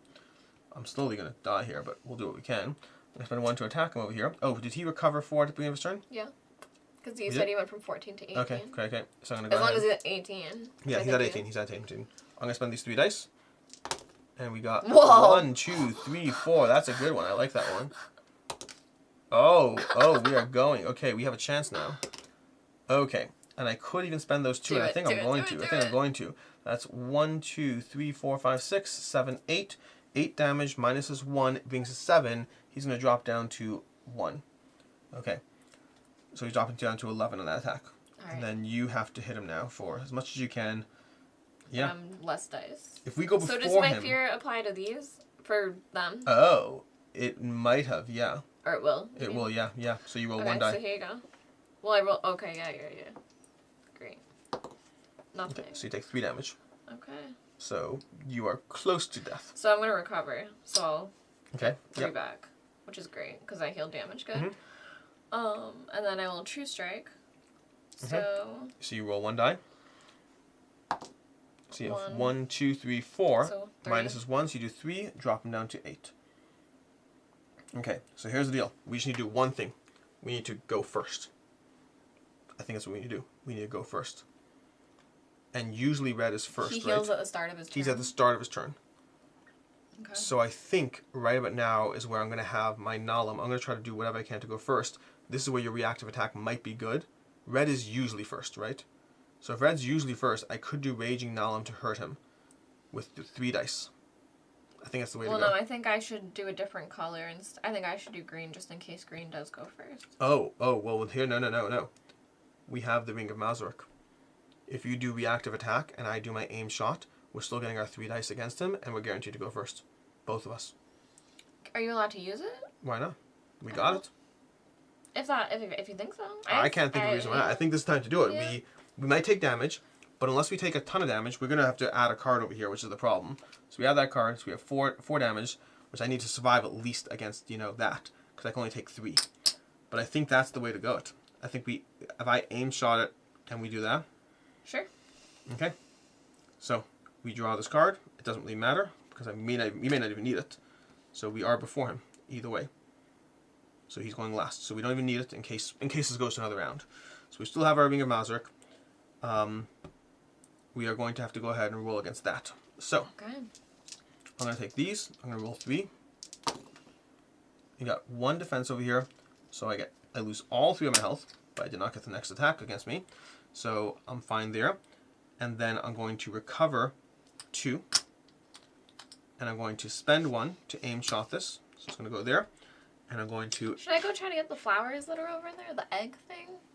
You having fun? I'm going to roll these 3. And I'm going to attack them. Go for it. And see what happens. We just need to get against 8. We got 1, 2, 3, 4. I'm going to spend it. Why not? Yeah, okay, 5. Oh, yeah. 5. So that's going to be 1, I thought you were 1 2, spending 3, the blue. 4, 5. So a total of... Why can't I count? That's 5. Minus 1 is 4. So I drop them down to 4. If I can find the 4 again here. So that's the good news. The question is, do we think you can power through this? Oh, Why wait, no, I'm spending a Why didn't you gem. go up with your spear and start spearing him? I possibly could have. I have a higher Possibly taunt. could have. I'm going to spend one of these over here to drop it down to 3. I'm adding... I'm not taking any chance at this point. I think this is our chance. Yeah, I mean, Yeah. I don't see how we don't do it. Well, if you don't roll 3 is how we don't do it. Okay. Okay. But this does 1. Yep. You have this damage, so I guess And if I you can recover automatically first. do 1. Yeah, if you recover first, we should be fine. Alright, so first the people attack me? First people attack you, yes. So You for take- 2? You get 2 damage, yep. Okay, and now it's my turn? Yes. I take it back, by the way. I think we did need to get that fat Moncoon. I think we needed that round. Alright, so 1, 2, 3? Yep. I will recover first. Yep. And then I will spend 1 to do this attack. So I have an automatic 1. Yep. So you have 1, Oh, and 2, I have plenty. 3, 4. Minus is 1. No, you don't need to. Okay. You have 4. Minus is 1 is 3. Drops them down to 0. But I got the final bullet just like I said I wanted to! we're not quite done. What? So, we need to now read Special Regenerate, which he has already. We need to now read 602. Okay. This is where we're not done, because the actual survival goal is we have to get back to the starting area. So, I forgot about that part. But we need to get back to the survival area, so there's that. At least 1 hero. Just Yes. 1 hero. Yeah, well, we might not have Carrying taken a bile token. which so I'm I think assuming he's is gonna a drop drop. bile. You slice off the last of the behemoth's heads, sending burning acid everywhere. It hits the ground hissing, the splashing acid burning holes in your clothes. It looks like its hulking body is intact enough that you could retrieve its precious gallbladder if you have the stomach for it. Place 2 bio tokens in the area the benefits when it is defeated. If you have not yet revealed story card 3... Story card... Oh, we have to reveal story card... Circle. Where's story card circle? That's this. Oh, the Vespers, I gotcha. Okay, so we have an automatic timer now in place. Okay, place 2 bile tokens in the area the Benethos isn't defeated. Okay, so now we need to get those bile tokens back home. We fortunately have this over here. He's defeated over here. Yucky. So we get bile tokens. Bile 1 and bile 2. Gross. Okay. And how do you pick those up? I think we just pick them up. Just walk into the area, because we may not have been in this area. So I think that's it. Maybe that's it. We're going to go ahead and start making our way back. Okay. And we just have to hope that we don't get hit by the timer, because we are unfortunately running on that clock. So that clock's going to be bad for us. I mean, I can take the hit. Well, we're both going to take the hits. I have 5 health, is what I'm saying, though. I could take a full hit. Well, so strictly speaking, to get back to the start... So extra maneuver. Yeah, it's going to be bad. I can run through. I've got this. I can take the damage. Okay. You seriously can... If at the end of any round, you think you can get back in 1 round? Yeah. Oh, because you could take the hit. You're right, yeah. You're right. Okay, let's see how it goes. We reveal this over here. Because we brought the grappling hook. If we hadn't brought it with us... I mean, I have to... Blue goes first, so you go first. Alright, so... You roll 5 dice, 5 cards against you, so you're going to be rolling 2 defensive dice against 5 attack. Okay, so you get 2 defensive, 3, 3. So, 1, 2, 3. 3. Okay. I'm wondering if I should double heal, though. I mean, it makes you more likely to survive, but... I can get to start. I can get to the start right now. If you can, then you win. If I succeed the test. So, 1, 2, and then you should go up here, and then how can you get the start? Because... Oh, you think it's over here specifically. That's what it was. You might be 1 away from start. Unless you have a way. What do these do anything? Yeah, what do these do? this lets me move too. Oh, the thing we got at the beginning. I didn't forget. Yeah. So do it. You can do it. You think though? Yeah. What's the alternative? Waiting a turn and saving our stuff. But the thing is, I'm more likely to die. So I'll go 1, 2. Do you think I can pick up both? I mean, probably, and then just drop one off along the way, I guess. Take them both. Why not? Okay. I did kill him. Okay. And now do I test now? Yes. Oh, but the test moves me up. Yes, it does. And then I can go 1, 2. 1, 2. Yeah, you could. Absolutely. You're right. So, I'm testing this? Yes. This is where I need it. Yes. And you have... So wait, hold on. You could spend additional movement points to retest. So you're fine. You're fine. No, what I'm wondering if I should do, since I have this to move out, is if I should recover to have stamina to make these successes if I need it. That's up to you. The other option is you can... Oh, because you need 2, and your chance of getting 4 otherwise. Yeah, I say go first. Go first. Okay, so I will recover 3 Get first, with okay. my maneuver. Yep. My other maneuver. Yep. And then test. Now you did a basic movement for testing. So I did need it. You could do it. So I'll spend the 2 and 1. And then you go here, and you spend your token. token. And then I'll spend my token to 1, 2. 2. And we are guaranteed to win. And now I technically still have to go through my turn, which is just relevant in case I die or not. So I'm going to go ahead and see if I roll, with 6 cards attacking me. Is it 6 cards attacking me or is it 5? 5 cards. Okay. So 5 cards attacking me. Was it? Is it 5? Yeah. 1, 2, 3, 4, 5. I have 2 successes, so these 2 hit, and this I take a wound card. So I'm going to go ahead to this deck over here and draw a wound card that is going to affect me. So there is that. I'll have to pay to get rid of that. Okay. We got is that an injury? Yep. I'm enfeebled. These are now 0. Oh, they're -1. I'll get rid So of it. I've been holding on to this, which is remove an injury. We could figure it out later. I think the marketplace has ways to do it. Oh, that's true. That's true. And that's good for in-game. Yeah, that's true. I forgot about that. Okay. All right. And that I believe means it's you tested, so now no. I don't need to. It's the end of the round. You now. Well, why don't you come run out? I won't be able to. I'll recover 2, and then I'll go 1, 2. Test and then go 1, 2. Okay, so I've recovered these 2. I'll test with 3 of these. And I got 1, 2, 3, 4, so I can spend those 2 to pop to here, and then I'm done. Okay. Yeah. Fun. that's it. That's the scenario. This is a longer one. Let's see. We have to go see what the ending things are because we did a lot. We did not get that tree. I enjoyed it. That was a lot. So many things. I was worried that we were going to go for the snake and not get the snake and not kill the thing. But as it is, I think that was... In either case, read the relevant outcome... Page 78. On page 78 of this book. Okay. Alright. Ooh. The Grove of Death. Outcome 1, scenario success. You return to Rundale, clean yourselves up a bit, and then head for Penmark Mansion. You are taken to the knight who first brought you here, and he takes you to Lord William, who is having an animated discussion with a painting. The bald nobleman in the painting has a nasty, demonic eye. Heaven protect, dear brother, Lord William says with an air of finality, and cuts off the magical communication. Did you do it, he asks. You show him the Benefit's galled ladder. Ah, on this day the stars shine upon me, he says greedily. Well done indeed. This will make a fabulous addition to my collection. He tells the knight to pay you what you are owed. The knight takes you aside and gives you your payment. To be honest, I did not think you had it in you, he says as you're leaving. I'll be sure to recommend you to Lord William should we have similar needs in the future. Gain +1 reputation with the House Penmark. Okay. Where's our reputation board? It's over here somewhere.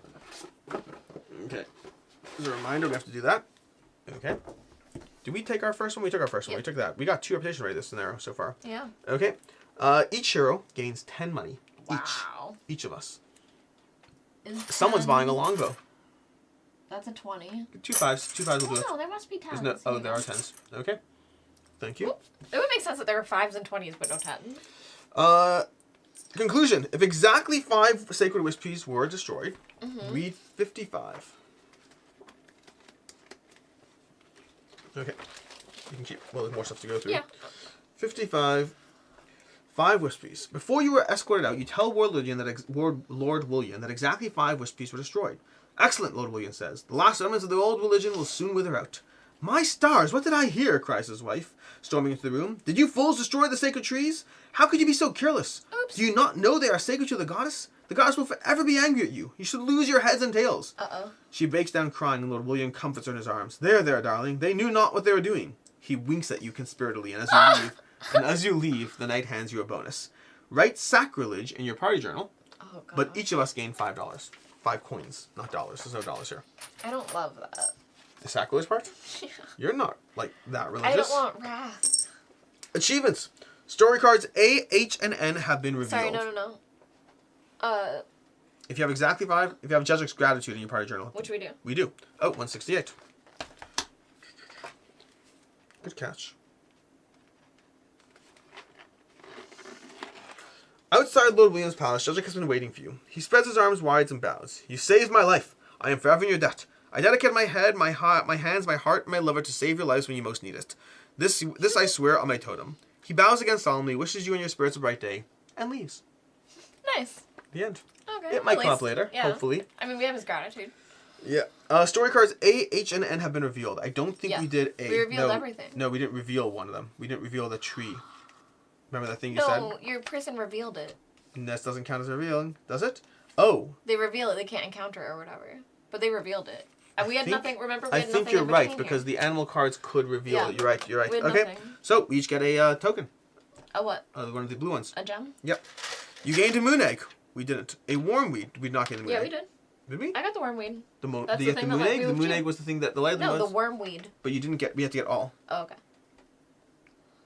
Anagos, yeah, no, we didn't get all. Okay. Nature lovers, no wispies were destroyed. Nope. Lumberjacks, all 7 wispies were destroyed. I find that some of these achievements interesting because very often they go against the things you try to do. And it's like, okay, well, if you did too much or not enough. Do it different. Giant killer. The Benefit was defeated and your hero dealt the final damage to it. That was you or me? Me. Great, take it. Take a token. What do I get? A gem? A gem. Waste not, want not. You climbed with the hook and rope and retrieved the hook and rope. I mean, I think by default, I think we would just have had you retrieve it. You'd have leave me behind, but you all knew that. Yeah. Take it. I forgot about the retrieving part. We're going to have you do it. Take it. So it's another thing? Yep. I have so many. You have a stack of those. I know. And I think that's it. That's where we are. That has been another gameplay of Agemonia. We'll be back with another gameplay at some point as we figure out the next scenario you dive into. But until next time, I'm Alex Radcliffe from Boarding & Co. I'm Professor Meg. And have a good one. Bye.